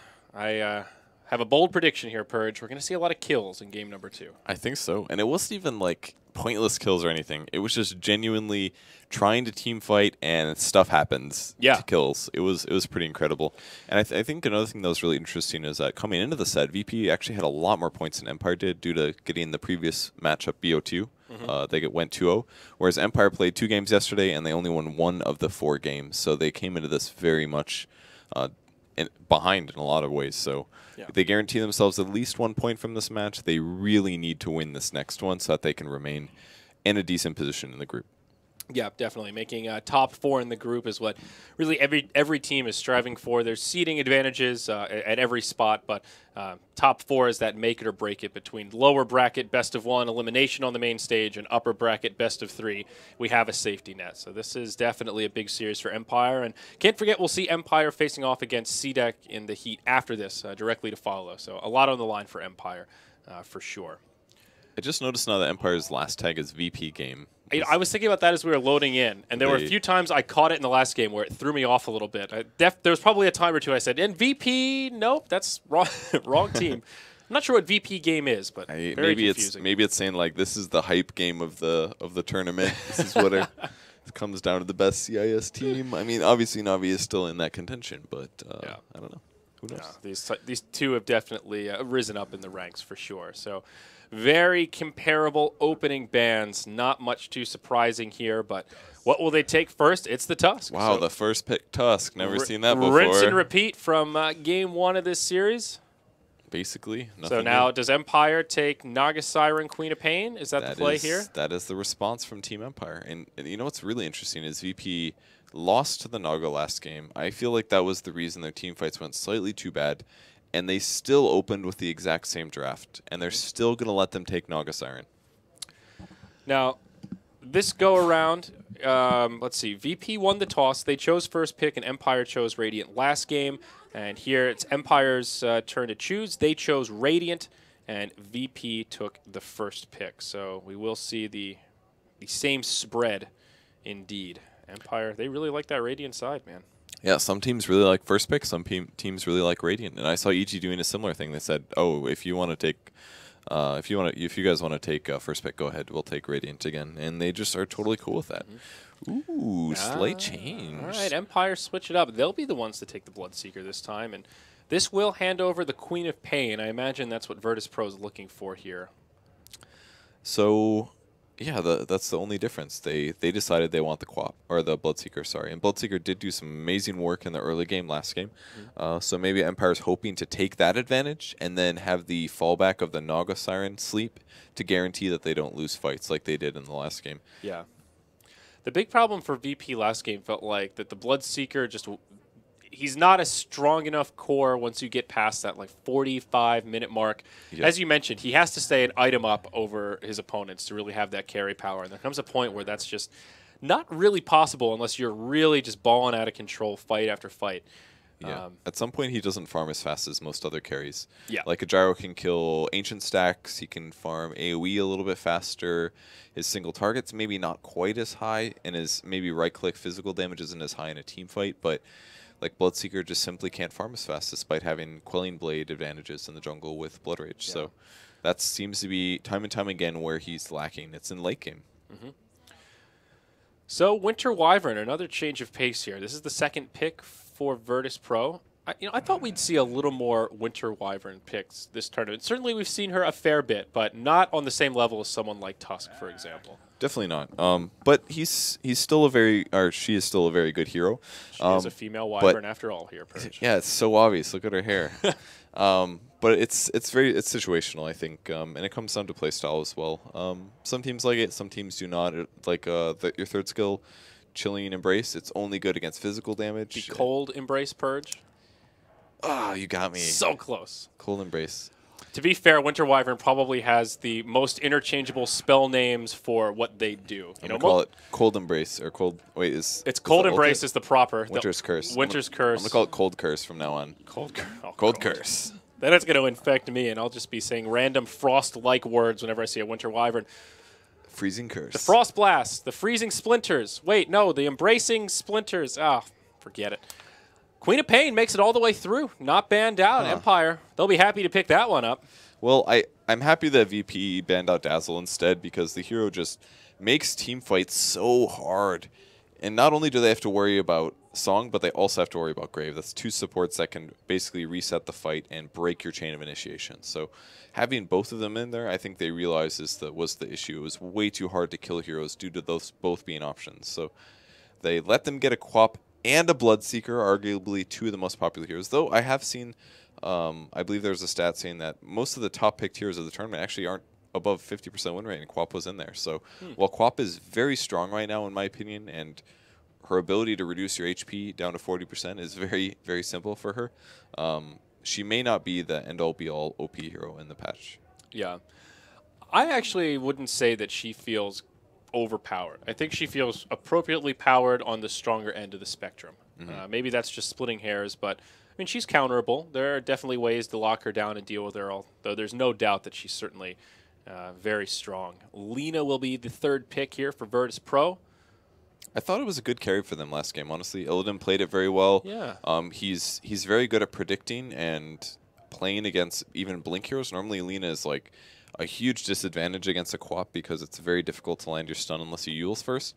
But he did a very good job, honestly. And even with against like the Shallow Grave and the Naga Sleep a lot of the times, he still felt like he was getting some kills. So I think Illidan is very capable here and on that hero, even though it's a little bit atypical. Yeah. We've seen her almost exclusively in the mid-roll. Support Lina just feels like a thing of the past at this point. It's done sometimes. So much. Chuan played it one game, I believe, and that they stomped, I think, maybe Complexity. I don't remember. So yeah, it can work. It's definitely not the worst thing ever, but it just seems like most teams are seeing her as a core. Yes. Outside of the East. Most teams always in the West. Yeah. I think Virtus Pro, one of the few teams actually running in the safe lane that I've seen so far. Ooh, the Witch Doctor, a support that has definitely been underloved thus far. Picked up for Empire. They've got a great mix, well, a lot of physical damage here. Interesting to see a Witch Doctor against the Winter Wyvern. It's notoriously good against all that physical damage with the Cold Embrace. But Maledict is also very good against Cold Embrace because if you get somebody quite low and the Cold Embrace comes through, oftentimes the Maledict damage will be able to magic burst through. That's actually a really good point. And as a whole, I think Witch Doctor can lower a lot of these heroes' HPs to a point where Bloodseeker does end up running fast, and I think that's pretty cool. He's a little squishy. I think he's going to have to worry about dying this game due to the Tusk and the Lina, but I think Witch Doctor's fine. Certainly fits the playstyle of Empire, though. Great team fighter, especially in that mid game. And again, Crystal Maiden. We're seeing her more and more. And for this Virtus Pro lineup, all heroes that can make good use of that extra mana regen. So she certainly fits the bill here. Lina and CM on the same squad. I almost want to see CM get a little bit more farm than the previous game because last game all she got was like I don't even, did she have a point booster late game? I think that was about it. It wasn't much. Something maybe like an Ags. Yeah. I can't remember. FNG played the super sacrificial 5. And it worked so well for almost all the game, but at some point, like, his hero just felt useless. It was like, oh, you're going to consistently channel your ultimate for approximately half a second, and then you will be silenced or stunned, and that's it. But if you had a BKB, maybe if you had an Ags, maybe if you had a Blink, I feel like he could have gotten a lot more value out of his hero, but I'm not 100% on that. Just at some point, the sacrifice is too much, and you shouldn't be playing the hard 5 unless you're a Dazzle. And again, the final ban on Tidehunter from Virtus Pro. I guess this is a pocket strat that it's either something that Virtus Pro really hates or that Empire has been doing in scrims. He does not come up on a high pick for Empire. But he's good against a lot of VP's heroes. Like they're very stun susceptible because they're low HP and they require casting spells to be survivable. Lina, Crystal Maiden, and Winter Wyvern. Just imagine like Tide blinking into what VP has. Like, yeah, sure, Tusk can maybe snowball them, but if CM Lina gets stunned by a Ravage and then Quap follows up, like those heroes just die. Yeah. I feel like it'd be a little too scary to deal with. And it would be that final piece of their team fight that would really make this a scary squad once they start roaming about the lanes. Empire will need their off laner here, though. What does Yoku want to play this game? I mean, Centaur is still in the pool. Earthshaker has been banned out. Sand King is still in the pool. He hasn't been playing that as much recently, but it is his arsenal. Looks a little tough. He could get zoned fairly easily. I suppose Darkseer also an option. Darkseer with Bloodseeker is really good. Yep. For lowering everybody's HP early on the game. And great with the Naga. But it's Alina, so it's not very good for contesting. If it was a melee carry, yeah, sure. But as it is there, I don't think it's amazing. So what's the go-to pick, Purge? 5 seconds. Oh, man. Wow, they actually don't have a lot of time. Yeah. Okay, well, that's okay. So not what I was expecting. This makes things very weird. Is this an offlane Bloodseeker now? Or is it like... They won't aggro? jungle. There's no way they'll jungle the Bloodseeker because then it would allow VP to very easily aggressive tri-lane and punish their safe lane and jungle. Could it be an aggro try with like a safe lane quap, Dragon Knight mid? That's a much better guess, I think. That's the only thing that I can really reason out that of would this. put BS mid. No. Or no. Oh, aggro quap probably. Or yeah, okay, BS safe aggro with the quap. Yeah. Yeah, that would be better because you don't want to aggro with a BS. It's not very not really synergistic. Yeah, Yoku did play the Queen of Pain last game, so maybe that's the play. Okay, so yeah, I think that's and they aggro tried last game as well. So Bloodseeker versus Tusk is okay for Bloodseeker, I think. Should be. Tusk could potentially kill him if he gets a bit of an advantage. Maybe a roam is something they're susceptible to, but Dragon Knight versus Lina is also scary. Yeah. These are weird lanes, but they have good heroes. That's another stun. Dragon Knight's just good for your lineup, honestly. There was also a Clockwork that was in the pool that they could have taken if they wanted a traditional offlaner. I kind of forgot about. But apparently they want to pressure, and CM's a little bit weak for a tri-lane hero. Her cast range feels weak. Maybe that's just because her movement speed is slow and her damage is low. But if she gets out of position, she just kind of dies, I think. Like, what does CM do versus a Naga Siren? Like, Naga is actually just going to run at her and riptide her and already be... Like, Naga is like 40 movement speed faster than Crystal Maiden right off the bat before boots happens, so... All right, so a lot of variations here, Purge. We'll see G take the Lina, which means probably headed towards the mid lane. Illidan picks up the Chaos Knight. Now, we saw this in our series prior against C-Deck. Same deal, where it was the Chaos Knight without a Wisp, and it was pretty potent. I think we were both pleasantly surprised with how well he did without the backing of the Energy Ball. He had the regen from a lot of Arcane Boots, and we'll probably see the same thing this game with a Arcane Boots on Winter Wyvern, possibly... Now, it won't be on DK Phobos, but they do actually they will have a Crystal Maiden, so they'll have the Arcane Aura there. Have fun. Oh, Lil always telling people to have fun. In the first series, he said have fun in one of them, the double fun. He did. Good manners here. It looks like, indeed, Empire will go for this aggro tri-lane. Resolution takes the Dragon Knight to the mid, and Yoku will be the one to grab the Bloodseeker. So even more changes here. Yoku played Quap last time. This go-around, it will be silent. And all of VP is currently posturing towards the top lane. They know that there's likely an aggressive tri-lane. Their hero position is based on this. Even Lil is kind of tucked away into a bit of a cubby. He can always fly over the trees if he needs to and worried about dying. Observer Ward is placed to not block any camps. This might block the large camp, though, the side pull camp. And if so, that's a mistake from Empire. But I don't think it... If it does, it's right on that. It's right on that line there, yeah. The northmost point might not get to there. So that might be the distinction. I think the eastern limit is there, at least, but maybe not the north one. I know it extends pretty far over. We'll see in a short amount of time here. Other wards, Radiant get some intel to the entryway into their jungle, and Dire will actually not go for any rune control wards. Just one in the mid, and then one here for the bottom to help out their offlaner. So I guess VP's dodging. Like, all right, we're pretty darn sure you guys are top. We're going to go block all your camps, and then we're going to aggressively tri-lane you. Okay. So that's, at the very start, looking good for VP. They'll get a CS lead advantage over them. Quap is going into the offlane. They actually left the Quap there, and instead they're going to keep, it is going to be a Bloodseeker tri-lane as a result. So we'll see if / when they rotate this, though. Silent, definitely not their go-to offlane player. In a solo role like this. So I would imagine that after a few creeps, we'll just see some TPs come out and they'll do the switcheroo. But time will tell. We'll see a little skirmish break out, potentially a first blood. Dire have a small vision advantage here, but that coconut bouncing around. Oh, big damage here onto Yoku.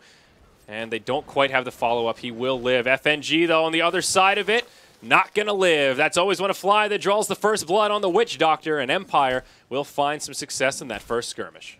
Illidan got a little unlucky with his Chaos Bolt. It was a 1 second, and it did 110 damage, which I guess was after. All right, I guess after reduction, it was fine.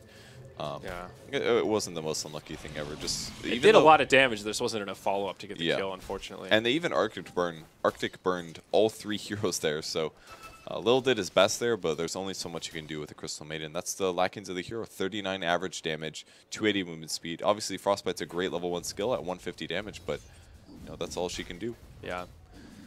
So far, this tri-lane will stay committed for Empire.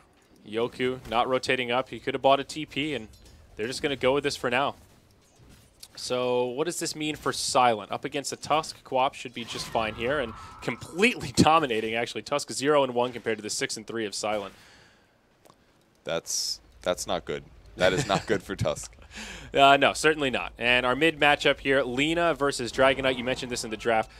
Tough matchup for the Dragonite, but so far so good for Resolution, actually farming decently well. But now down bottom, Yoku stunned again by Illidan. The Coconut won't take any bounces. Decent heal from that Voodoo Restoration. Reality Rift back. One more auto attack will get him. Nice sit on. And they bring down the Bloodseeker. He's got a juke. Oh, great Chilling Embrace. Cold Embrace, whatever the heck it's called. Will they kill? Always want to fly. They're chasing. Looking for the body blocks. They have no cooldowns left. FNG does grab the correct Aloha Dance, but he will die to Illusions immediately afterwards. The Voodoo Restoration doing so much, though, Purge. He's still alive. Somehow, some way. Always want to fly. Will live to tell the tale. And that's it. It'll be a 1-for-1. They get the Crystal Maiden in the end. All right. Less than ideal for Empire, but yeah, still a 1-for-1. Bloodseeker being the focus again and somehow actually being the one to die. With Poor Man's Shield, he's blocking a huge percentage of damage coming from the Winter Wyvern and the CM, both of which have very, very low base damage. So a little surprising to see that happening like that, but the clarities are flowing, and there's a level 2 on a CM now, so the mana will be very, very full for now. Yeah, makes things a lot easier for sure. Now looking at farm out of this lane, Chaos Knight 8-1 compared to the 10-3 of the Bloodseeker, so both of them on fairly equal footing, forced to focus more on heroes than farming. Lina's getting a big advantage in the mid lane now. Her nuke is way more spammable than the Breathe Fire is. Breathe Fire is about half of his mana pool, whereas every single Dragon Slave is more like a 4th or a 5th. So at this point, G gets a big advantage. Those first couple of waves, Resolution can be at least a little competitive, but it's getting harder and harder. And as this lane goes on, he even has to worry about dying. So gets a little scary. Hopefully for him, there's a support rotation sometime soon, but I think they're going to be really busy due to this aggressive try. Yeah, like you said, at this point, if he can just avoid death, that should be good news. We'll see again, Yoku initiated on just a casual Frostbite. Cask bouncing around as Illidan goes back in, wants to re-initiate here on to Always Want to Fly. Great. Will Cold do Embrace. so. Cold Embrace keeps him alive. Always Want to Fly getting very low. They actually have the damage to bring him down. Cheeky plays here from Virtus Pro, and this go-around, it will yield a kill. Man, I was like, Illidan is so dead, but man, that Cold Embrace came in and absolutely kept him alive, and at the end of it, he was pretty darn healed. They knew their limits pretty well. Up top, Silent. He has picked up a bottle here, so he does secure a bounty rune for himself. Level 5, soon to be 6, and still farming very well over this Tusk. So that's looking pretty good for Empire, but they are losing their tri-lane, probably at least partially because Bloodseeker is a bit of a weird and, in a way, bad tri-lane carry, so it's looking good for VP. The reason that they're winning these fights, though, if you guys are curious, is not just because of the Bloodseeker, but it's also because of Cold Embrace. It makes your hero immune to right-clicks, and in a tri-lane situation, you normally have 3 heroes right-clicking. So if you can stop those right-clicks for 4 seconds on the hero that they need to go on, it's usually a huge amount of damage, something like 200 or so. So it's, in a lot of ways, just a really big heal. Yeah. Although, you say Empire's losing this tri-lane, it's actually not too bad. Lil, he's like playing in the river there. Okay, he comes back up. Now Always Want to Fly. He gets stunned up. It's rotation. a 2-second stun. They'll be able to bring him down. Yeah, 4v3. No hope for survival there with the Witch Doctor. Huh. Was that worth it for G to rotate down for just a kill on the Witch Doctor? I mean, it's not that bad, honestly. Yeah, I guess he can get back pretty quick. He's got boots. Yeah, I mean, that's going to allow Resolution to do some slight damage to the tower, but that was probably going to happen anyways, and it helped their tri-lane a lot. The important thing is that, this is the pub mentality.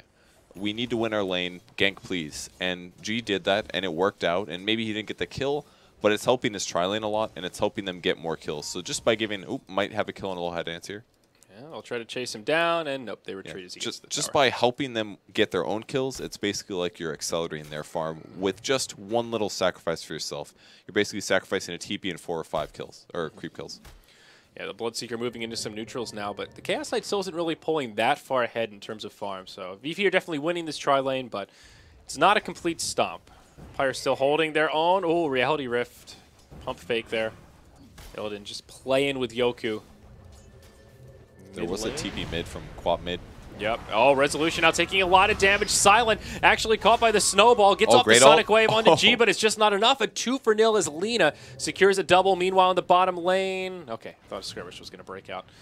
I mean, Lil might be in trouble, but Arctic blocking burns with down. There's the coconut, goes right. Reality Rift onto Always Want to Fly, but he'll be just fine. Cold Embrace onto Lil. Can they chase him down? No, Yoku not doing, opting to dive the tower. So all of a sudden, G is in great shape. He's got power treads, heads right back to this mid lane. Very unfortunate for the Queen of Pain and the Dragon Knight. Yeah, it was a bit of a poor rotation from Silent when the Tusk initially came mid and tried to land the ice shards on the Dragon Knight. He missed, and Silent basically committed to his teleport, and because of that, he ended up being mid for about 30 seconds longer than he needed to, and there was nobody top. He could have just stayed top for a bit longer. So he rotated a bit too early, and then eventually came for the kill and died, so he's extra far behind from where he was before. And even though Tusk is still far behind in CS, that really limited the small advantage that small to moderate advantage that Empire had in that top lane. Yeah. Wow, looking at that net worth chart. Lina is one of those heroes that with this kind of a start can really take control of the game. G 2-0-1. I like the treads pick up too. Yeah. Just overall good damage increase, especially because Lina's animation is so bad. It'll help him last hit and all that good stuff. And now FNG, smoke rotation to the top lane. He's level 5 with 3 points in Arcane Aura, but maybe they can still pick up a kill onto Silent. Tusk is level 6, so he does have a Walrus Punch as well as a Snowball. He can definitely die. Frostbite, 1 Crystal Nova into the Punch, Snowball, Ice Shards. Yeah, that's a lot of damage. Especially if he pulls him in the Snowball, that's an extra 30. And he just has the Gloves of Haste. It doesn't even have that extra strength from the belt. But will not yield a kill. FNG just lets the smoke expire, and Quap will be fine. Surprised Quap is playing so safe there. A little surprised about that, but he does know that if any other hero is there, he dies, with the exception of maybe Winter Wyvern. Oh, double damage onto Winter Wyvern, forced to go into the Cold Embrace as that Coconut is just bouncing back and forth. Lil could be in some trouble here. Doesn't have that reset tool anymore. The LSA is off the mark. A few more auto attacks will bring him down. Yoku eats the Laguna Blade, but he'll survive. Now some regen from Always Want to Fly. LSA on 2. G almost connects with that Dragon Slayer, but now Silent comes down. They need a way to interrupt this. They can't get there. Oh, he pops the ultimate just to get the Dragon Tail, and it's well worth it. A 2-0. This time it's Empire coming out on top. And he can shift mid now and push with that. They should. All 5 heroes now grouped up. Oh, Silent. He'll bump into Illidan. Just blinks up to the high ground. Illidan says this could be an opportunity to find a kill. He's got some support nearby. Lil's TP'd down. Silent, waiting for that blink to cool down. Gets off the ult, connects on both, but now in a lot of trouble. Reality Rift, just not enough damage there. The rest of the reinforcements come in, and that cast, it's going to lock him in place. Secures the kill on Illidan as well as Lil. Even Tusk coming down. He wants to find a bit of cleanup here. He's already killed the Queen of Pain. Goes in onto Yoku. But they just don't have the damage. Now he's forced back, drops the sigil, and he'll make it back to the tower. Ooh, VP kind of crumbling a little bit here the last few minutes. Not quite doing their team fights correctly. Just not enough damage to kill the Queen of Pain there. And then the tower dies mid as a result of the Lina dying. And that tower was at 80% HP, something like that. And that is the threat that Dragon Knight gives. You get pretty good farm in the mid lane, and it just gets a little bit worse. Now in the bottom lane, Yoku initiated on. 4-second stun from the Chaos Bolt. They'll just click him down. Walrus Punch to finish him off in style. Phobos secures the kill there. 6-7. But this roller coaster of a gold graph is in favor of Empire for now. Yeah, and it looks so good for G too. 2-0 and 0 or whatever the heck he had. Really big advantage, but now it gets harder. Yeah, and Dragon Knight, a classic BKB carrier, kind of core on him. He's already making good progress. Ogre Club picked up 1,300 HP.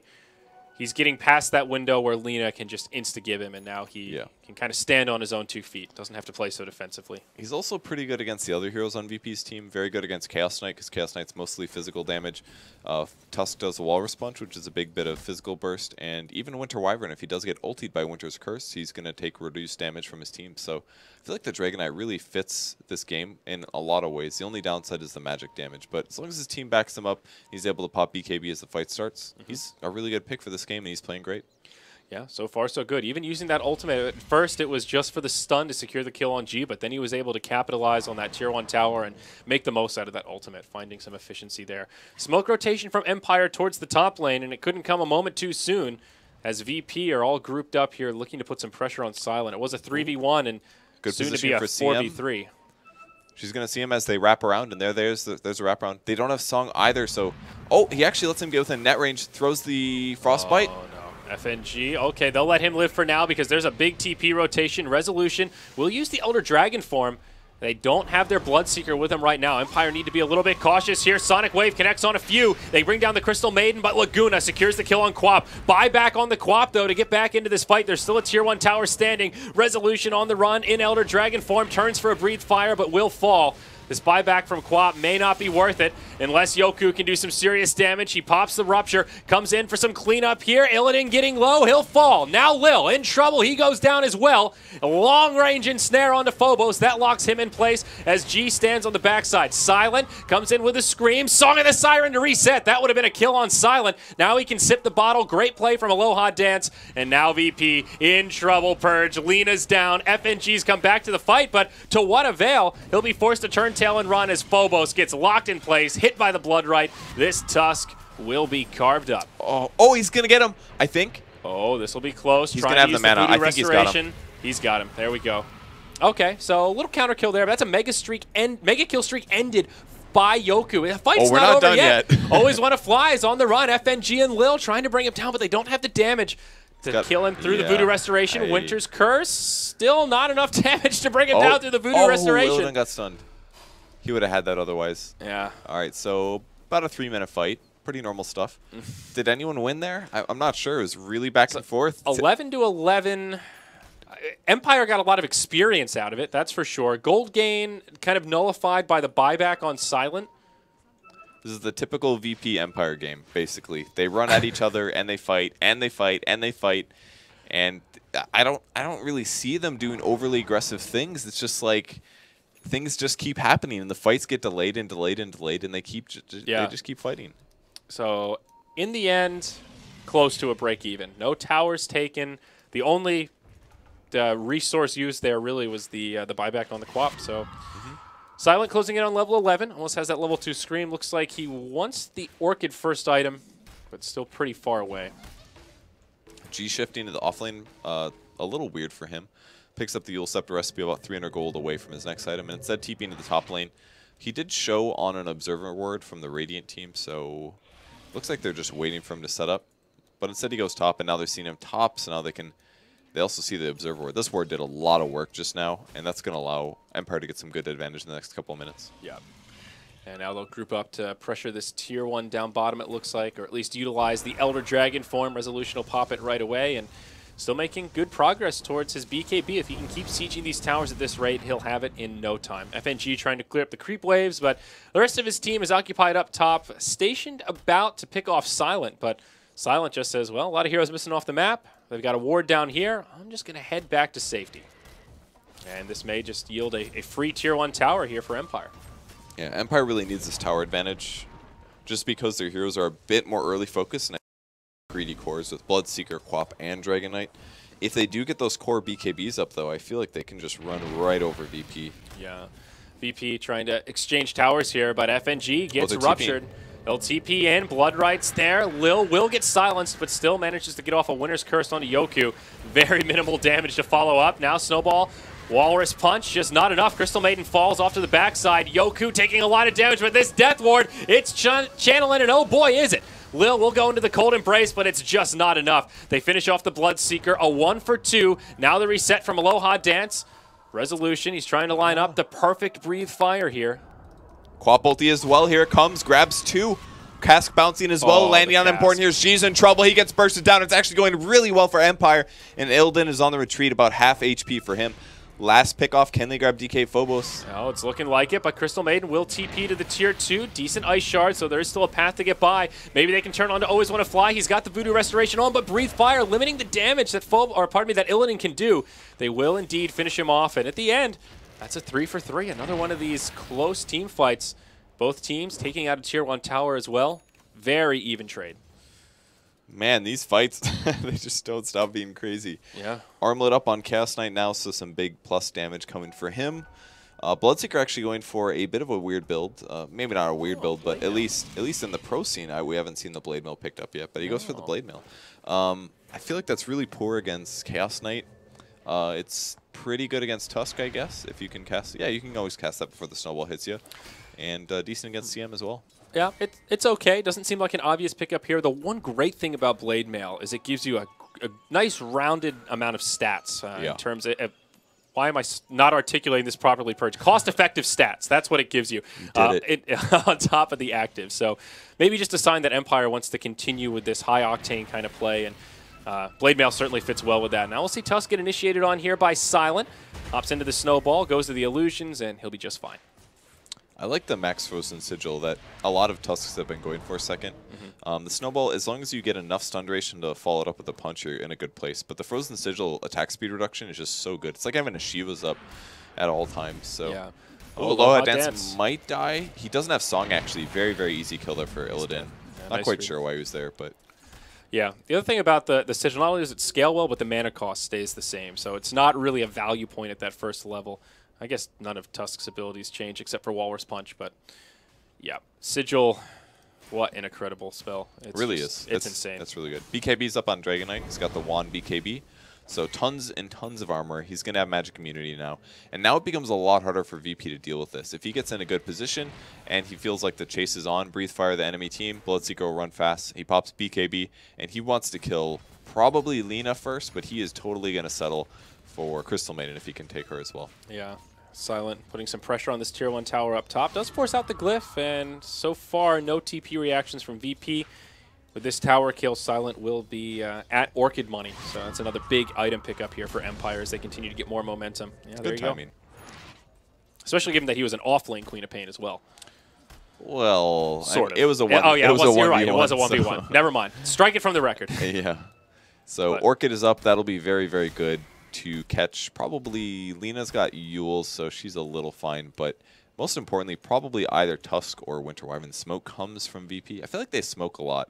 Maybe that's one reason they're fighting a lot, because they smoke a lot. But both teams are smoked up right now. Yes. Smoke's aplenty. Sentry down to spot for the Observer Ward that may have noticed their initiation. Instead, they're waiting for their opponents. Did they realize that they smoked? I'm not sure. I don't think so. I don't think either side has realized it. I like Illidan's position here. He's not going to break the smoke because it's gone. All right, smoke's starting him? to expire. Who's going to initiate on who here? Resolution charging in. Aloha Dance, Song and the Siren. Okay, good setup here. Silent should be able to get a huge ulti.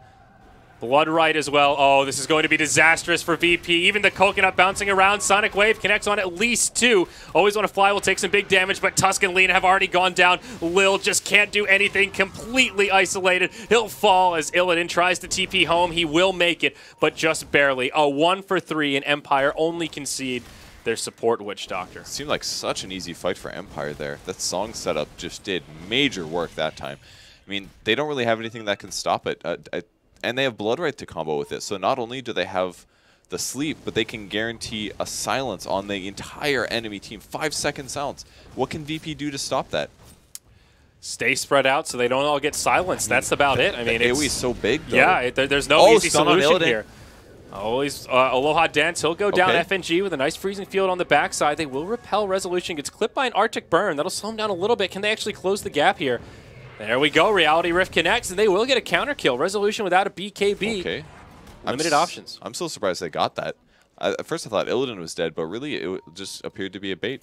And it's a great hero for chasing, huge movement speed, and every time you get within Reality Rift, you're pulling somebody 700 range back. Well, it's actually about half of that, but still really, really good chasing skill, and they're able to score the kill on the very important DK, and that's going to allow them to get a Roche. And they even have Solar Crest, so Roche is going to die extremely fast here. Yeah, I wanted to mention a couple of different item pickups here, and the Solar Crest on Tusk is definitely one. Also, Drum of Endurance on that Chaos Knight. We talked about it in the last game, and he went for it after the Armlet, which is slightly different, but still helping out with that limited CK mana pool.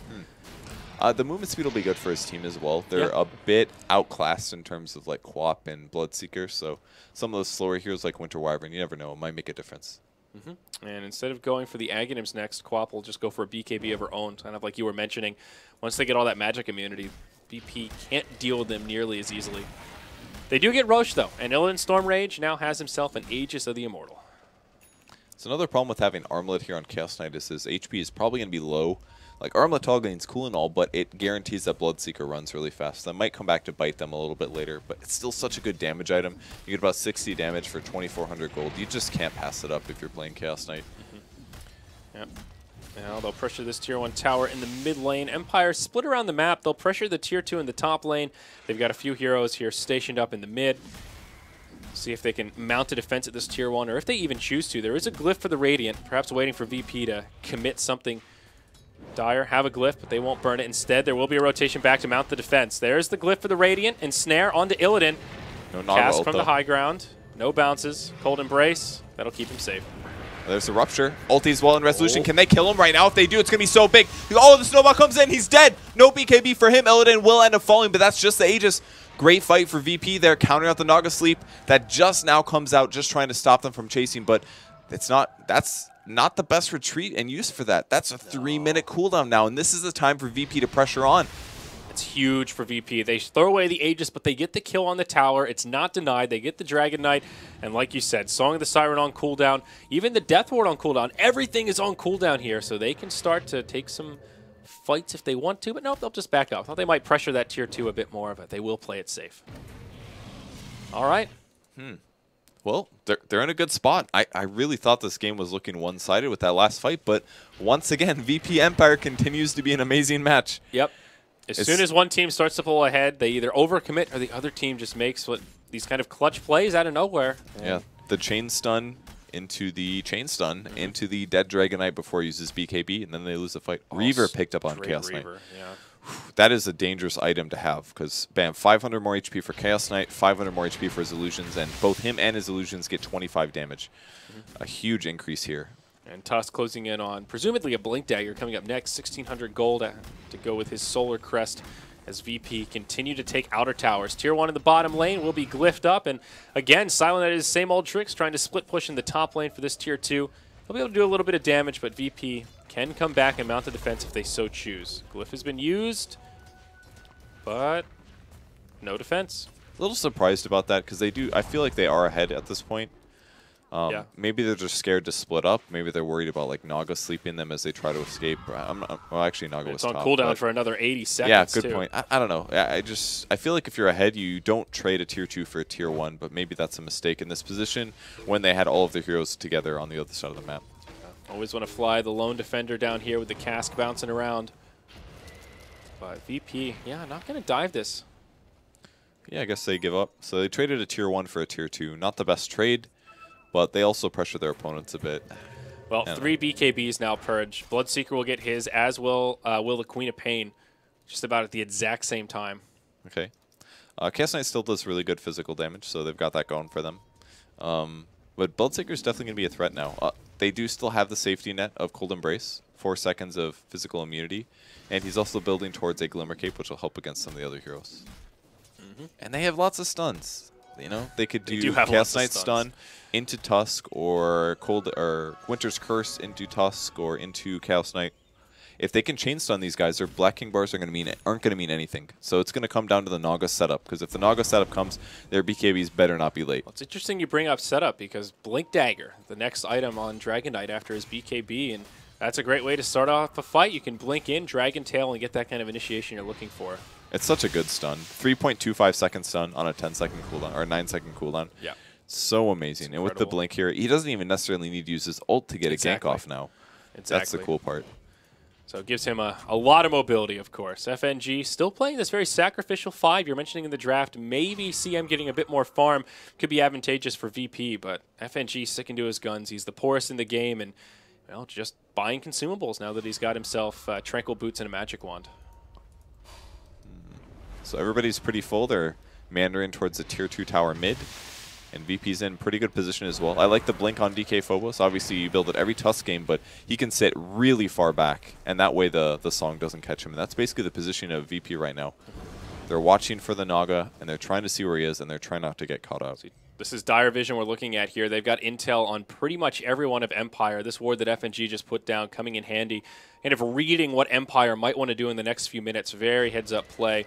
Look at the Radiant Vision, however, and they've got nothing. They know VP is defending this tower, but they don't know who or where exactly. Here we go. Resolution jumps right in onto Lil. Illidan jumps onto Aloha Dance. He does get the song off. There we go. The reset that they absolutely needed to have a chance in this fight. However, Resolution did use his BKB.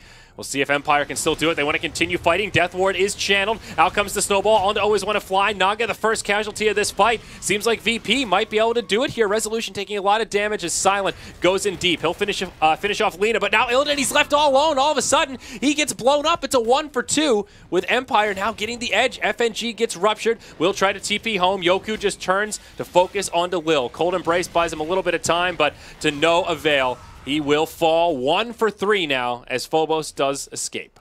Looked like such a good fight for VP there. They split things up a bit. The BKB was wasted for the Dragon Knight, but when everything cleared up and they ended up trying to go after the DK, he tanked too much damage. In the back line of the supports on Empire, the Death Ward, it kept all of VP back, and they weren't able to cover each other and help make the Chaos Knight stay alive. So it ended up looking good because of the split, but the split ultimately hurt them when they weren't able to get the kill. Yeah. 20-20. Empire pulling further into the lead and back to the gold game they had before that last failed team fight in the mid.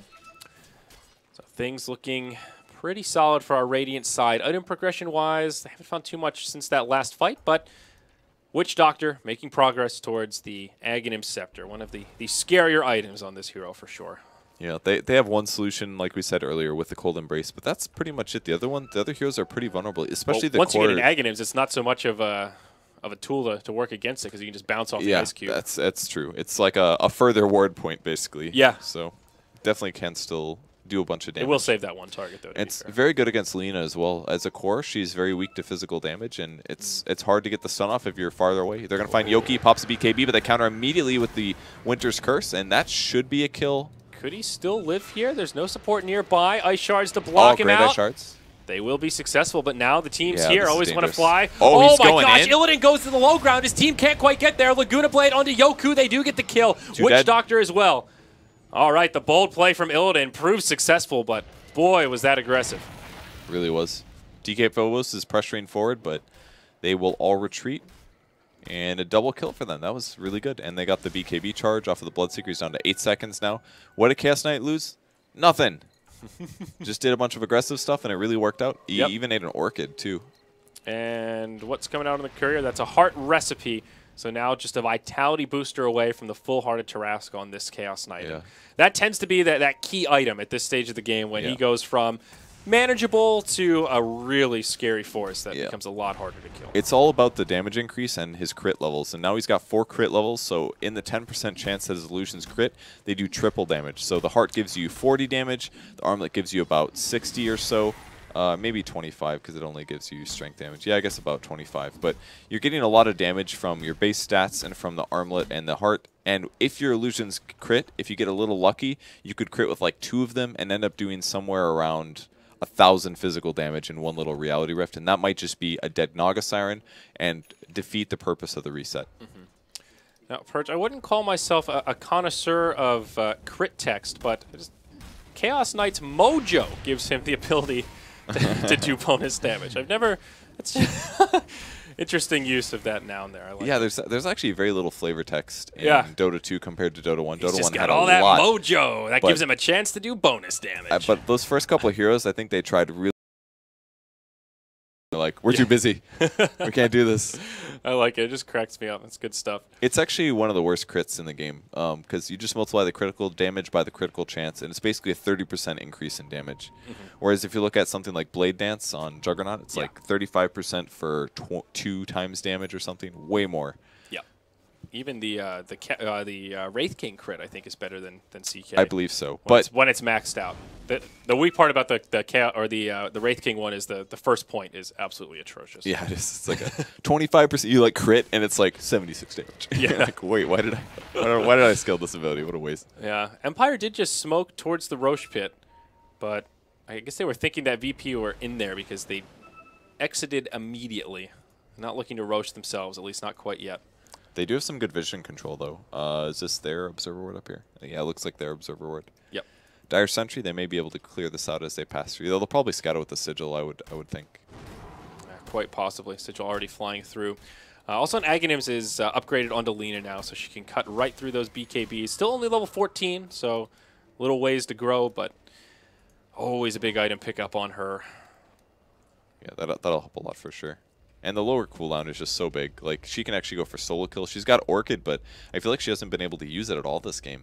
Yeah. Like, we saw it in a couple spots in the fights, but it's never really been like a a gank thing. Like Empire and VP, they're all about team fighting, man. They really don't get picked off that often. Yeah, Queen of Pain will now start to move into the Aghanim Scepter, just a point booster in the inventory. And oh, look at that, it's completed. The rest of it on the Courier, so silent. Wow, he's farmed really well. 15K on net worth. I guess that's Silent's specialty, just picking up all that farm. But plays hard carry, man. He's ready to do it. I'm just impressed at how well he's been able to out-farm this Chaos Knight, despite some pretty even skirmishing. All right, and the fight's coming soon. Solar Crest on the Chaos Knight, so making a lot of leverage out of his high HP here. Yeah. He may want to cast his illusions before he goes in. It'll buy him an extra second or so. Smoke's about to go away. They will be spotted by the Naga Siren illusions. One's in the back. It's going to find their team. All right, Resolution just in the front lines. He'll be the one to just slow siege the tower. Empire being very cautious here about their positioning. They just want to make sure Aloha Dance can get off this ultimate, but they see the sigil. They're pinging it out like crazy. You're not safe there, buddy. Get out of dodge. Both teams letting the other team know that they know where they are. Yeah. But not actually doing anything about it. Yeah, double damage rune was popped by Silent. He was ready to fight there. Oh, really? Yep. And the tower just barely out of deny range. Now, VP did use their glyph. So Empire can just hop in and finish off this tower if they want to. This is tough. I mean, they have Ags on Lena, sorry, which is very, very good against Dragon Knight here. But I feel they need to go or they need to give up. And I think they're going to give up. But they get caught instead. Lil gets caught with the stun. Sounds as well, and he gets blown up. And VP just stayed around way too long. Yep. Like, as soon as it gets down to 100 HP, you either have to initiate first or you have to just let them take it. And instead, they also lose a hero because of it. And so now Roche should be pretty easy for Empire. That's kind of the worst time to make an indecisive play like that. This should be a pretty easy Aegis to Empire. A 4v5, VP still charging towards the pit. This is risky, but a play perhaps they have to make here, Purge. Yeah, they block him in. Actually, this is pretty good. They're segmenting. Illidan goes in. No crits on the first hit. Always on a fly, stays alive. And the song comes through. So what's the play? Does Empire just back out? Yeah, they just TP home. They don't want to fight, even though it's 4v5. It's a little bit surprising. Comes through. Almost catching Resolution, but he's long gone. So are Empire just going to hand this to VP on a silver platter? I don't understand why they're doing this. I guess they fear VP is stronger or something. I mean, if Dragon Knight went in... Oh, he didn't have his BKB. That's why. Okay. Oh, but now Silent comes in. Always want to fly. Channels the ultimate, but not for very long. Sonic Wave brings down the Tusk. Now it's a one-on-one. FNG says, I'm just trying to get the hell out of there, and he does. He TP's home, but all the while, Illidan focuses on Roche and secures himself yet another Aegis. Yeah, when they killed the Winter Wyvern before, the Dragon Knight blinked forward and BKB'd. So because he didn't have BKB, he didn't feel comfortable fighting. Here we go. Might die dagger, initiation again. That Dragon Tail, he gets hit by the Bloodright. We'll have the Yules to purge it off, but is it enough? Laguna Blade onto Resolution. The follow-up damage just isn't there. Winter's Curse and Cold Embrace have been dropped. Not enough to save the Lina, nor the Winter Wyvern. Now Virtus Pro in a little bit of trouble here, Purges. Yoku just goes charging right up to the high ground. A lot of damage, but Silent follows up. Yoku needs to be a little bit careful here. He could actually fall. Pops the Blade Mail. He goes down, and now Empire will retreat. Illidan's chasing. He's got the Aegis, and his heart is kicking in now, getting a whole 100 HP per second as he follows. There was a spot Aloha, though. He does see him on the Lina also in that fight. He saw him, but he's got a Glimmer Cape that's almost impossible to kill. Yeah, I think Aloha Dance is good. Okay. So, a hold from VP. Very aggressive play from Yoku. Definitely not expecting a Lina buyback there. Yoku wasn't, I mean. Yeah. AC coming on the Dragon Knight. Not going to really help him much versus the Lina ult, but will definitely help versus the Dragon. Oh, Chaos Knight's actually going to find him. Yep. Oh, Dan's trying to TP home. Okay. Oh, but the Orchid. There you go. Oh, okay. And the Glimmer. And the Glimmer. He wasn't going to get him either way, but they're like, let's really make sure that he doesn't catch you. Just in case. So now Naga picks up the gem, and map, at least vision control will go. Whoa! FNG has more than Tranquil Boots and a Wand. What is going on? All right, that's a 4 staff completed. That's great, man. Good for you. You just need those items sometimes, honestly, because it limits your hero too much if all you have is Boots and a Wand. Like, amazing positioning can only do so much. And at some point, him as a player might need to make a play, and an item will let you do that as a support. So, full Assault Cross, though, like you mentioned. Good stuff for the Dragon Knight. Makes sieging a lot easier, so they can push a little more effectively. Tusk working on a Lotus Orb here. Perseverance on the way after that plate mail. That's the popular item, man. But I think it's very good against hexes, but everything else, it's just okay. I don't know. So this game, what does it actually do here. Rupture is probably what they're aiming for. Dragon Tail stun if Yeah. Dragon Knight's down. Yeah. Orchid would be really good, actually. You could remove Orchid with it. That's probably why he's picking it up. Yep. The silence removal is probably the best thing, and the potential to reflect Rupture. So that's probably why he's building. It's very common on strength heroes that are initiator kind of heroes. Tusk fits into this. Axe sometimes builds it. Maybe a Centaur. Things like that. Kind of fits those hero types. Yeah, definitely. All right, 36 minutes in, 24-24. We've got yet another even game on our hands, at least on that scoreboard, but Empire have been consistently holding on to a net worth lead. This graph looking much different than it did in game number 1, where it was a lot more of a roller coaster. They've also got that 7,500 experience edge. Oh, grabs one. Limited time on the Aegis. They want to fight with it. Silent able to blink away from the reality rift. And that'll kind of reset this fight just a little bit here, but VP still hungry for blood.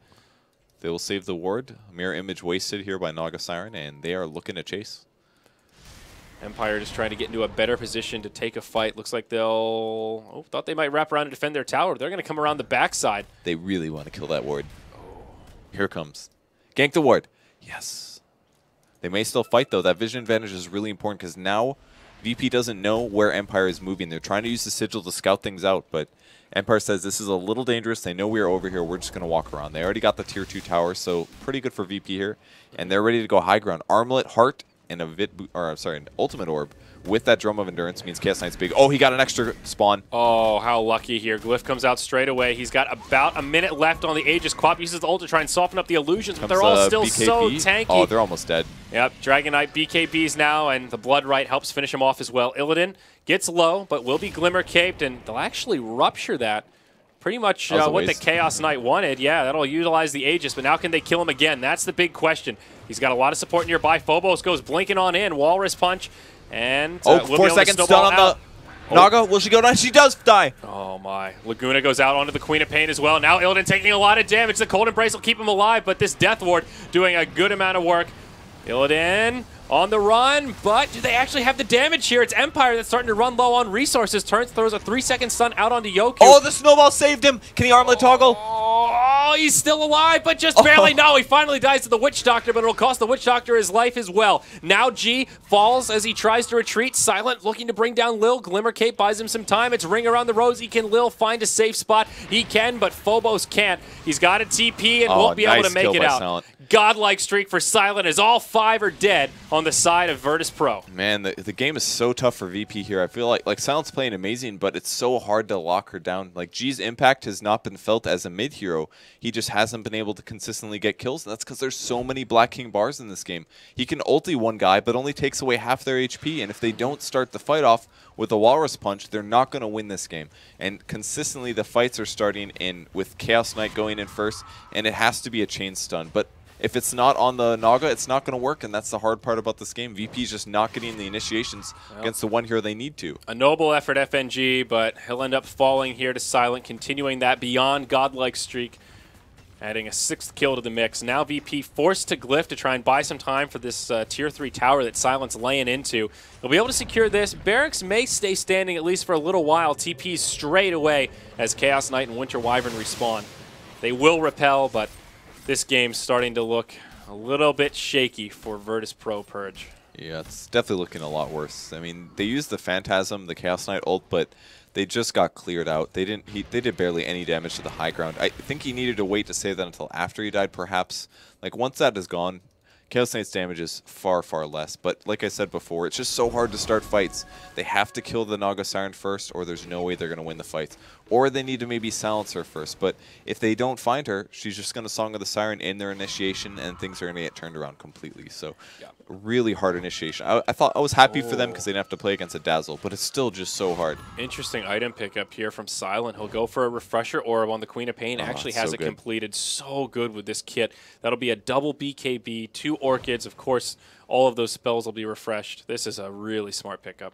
He can basically do equivalent damage as Lina can in an AoE. Yeah. Through BKB. That's really amazing damage. A lot of Queen of Pains have been going something like Ags into Octarine, but I like this build way more, the Refresher build, because you just slam it out, bam, bam, double ult. It costs almost all your mana pools, one of the downsides, because Sonic Wave is 500 and the Refresher's 375, and she's only got a 1700 mana pool, but she has 2 mana regen items, so she can definitely compensate for that a bit. and it should be fine as a whole. Yep, and still hanging on to that bottle. Now Dragonite moving into some more damage-based items. Picks up the Maelstrom is his next, and the Bloodseeker also getting, was that, what did I see just picked? Oh, the full Scotty completed now. Yep. So Bloodseeker, very tanky. Increases HP, that way you have a better chance of being able to heal afterwards. So it's a very good build. It helps you chase down your opponents and work them down. I feel like this game Bloodseeker is a good pick because the carry for VP is a Chaos Knight, and Chaos Knight can kill Bloodseeker, but with all this other stuff going on with Witch Doctor casks and Naga Sleep and Dragonite stuns, it's just so hard for the Chaos Knight to do what he wants to do, and Bloodseeker can then run around and do exactly what he wants to do. Yep. So it's tough. Yeah, they also just have the great setup. We've talked about it a few times with the Song of the Siren to set up the Death Ward, Blood Rite, Sonic Wave. There's just a lot of synergy across this Empire draft in general. Good lanes, great mid-game fighting, and now towards the late game, they've got carry power and sieging power. So good stuff all around.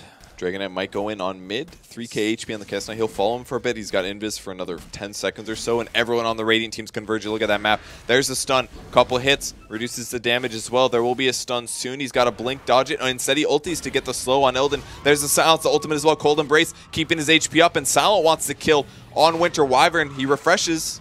Interesting here. He goes in onto G on the other side of it. 2 fights breaking out as FNG pops his ulti, but it's just not enough. Lina dies. FNG tries to Force Staff TP away. Yoku gets juked for a second, but finds him. Now Illidan left behind, doesn't get into the snowball. He dies. Tusk, the last one alive. VP on their last leg here. They've got no buybacks available, and DK Phobos is the only one standing. 4 still alive for Empire. They ping the high ground. They go in. Phobos gets chopped up and cut to pieces. GG's called, and Empire secures a 2-game victory over Virtus Pro. It was so close both games, but every single game they edged out their advantage over their opponents. And surprising to see VP, a team that just took a 2-0, immediately get 0-2'd afterwards. But honestly, what a close game. It just did not work out for them. Their draft, I think, was pretty good, but they couldn't deal with the Naga Siren, and it forced them to play their fights so weird. I wouldn't say it's a bad draft from VP. I'd say it's an exceptionally good draft from Empire. As we talked about towards the end, I just feel like there was synergy across every stage of the game. Big physical damage, very tanky cores. But look what they let them have. It was Naga into Bloodseeker, and you're like, all right, that's fine. But then they also let them get Queen of Pain, and that might have been that the mistake, point. yeah. That draft looked really funky. That they had that many good heroes. They had the Quapult after the Naga Siren. With the Bloodseeker Silence, they basically got everything they wanted, with the exception of maybe not the best support in Witch Doctor, and they had to use a Dragonite. But Dragonite was fine in that draft, and it basically is in a lot of ways the counter to Lina, because normally you have like a Storm or a Quap versus Lina. Dragonite pops BKB first item, and he's totally cool. Doesn't sacrifice his item build in any way, and he just forced G to not be a factor at all that game. Yeah, most certainly. So with that, Empire looking good today. They'll go 2-0 over VP. We have one more heat remaining before we're done with day 2 of the group stage for the International 5, and it will be Empire versus CDEC. We saw them square off against VP where they went down 0-2, so should be an interesting series to finish things off. I'm Zyori, he's Purge. Stick around, folks, because we've got more Dota 2 coming your way.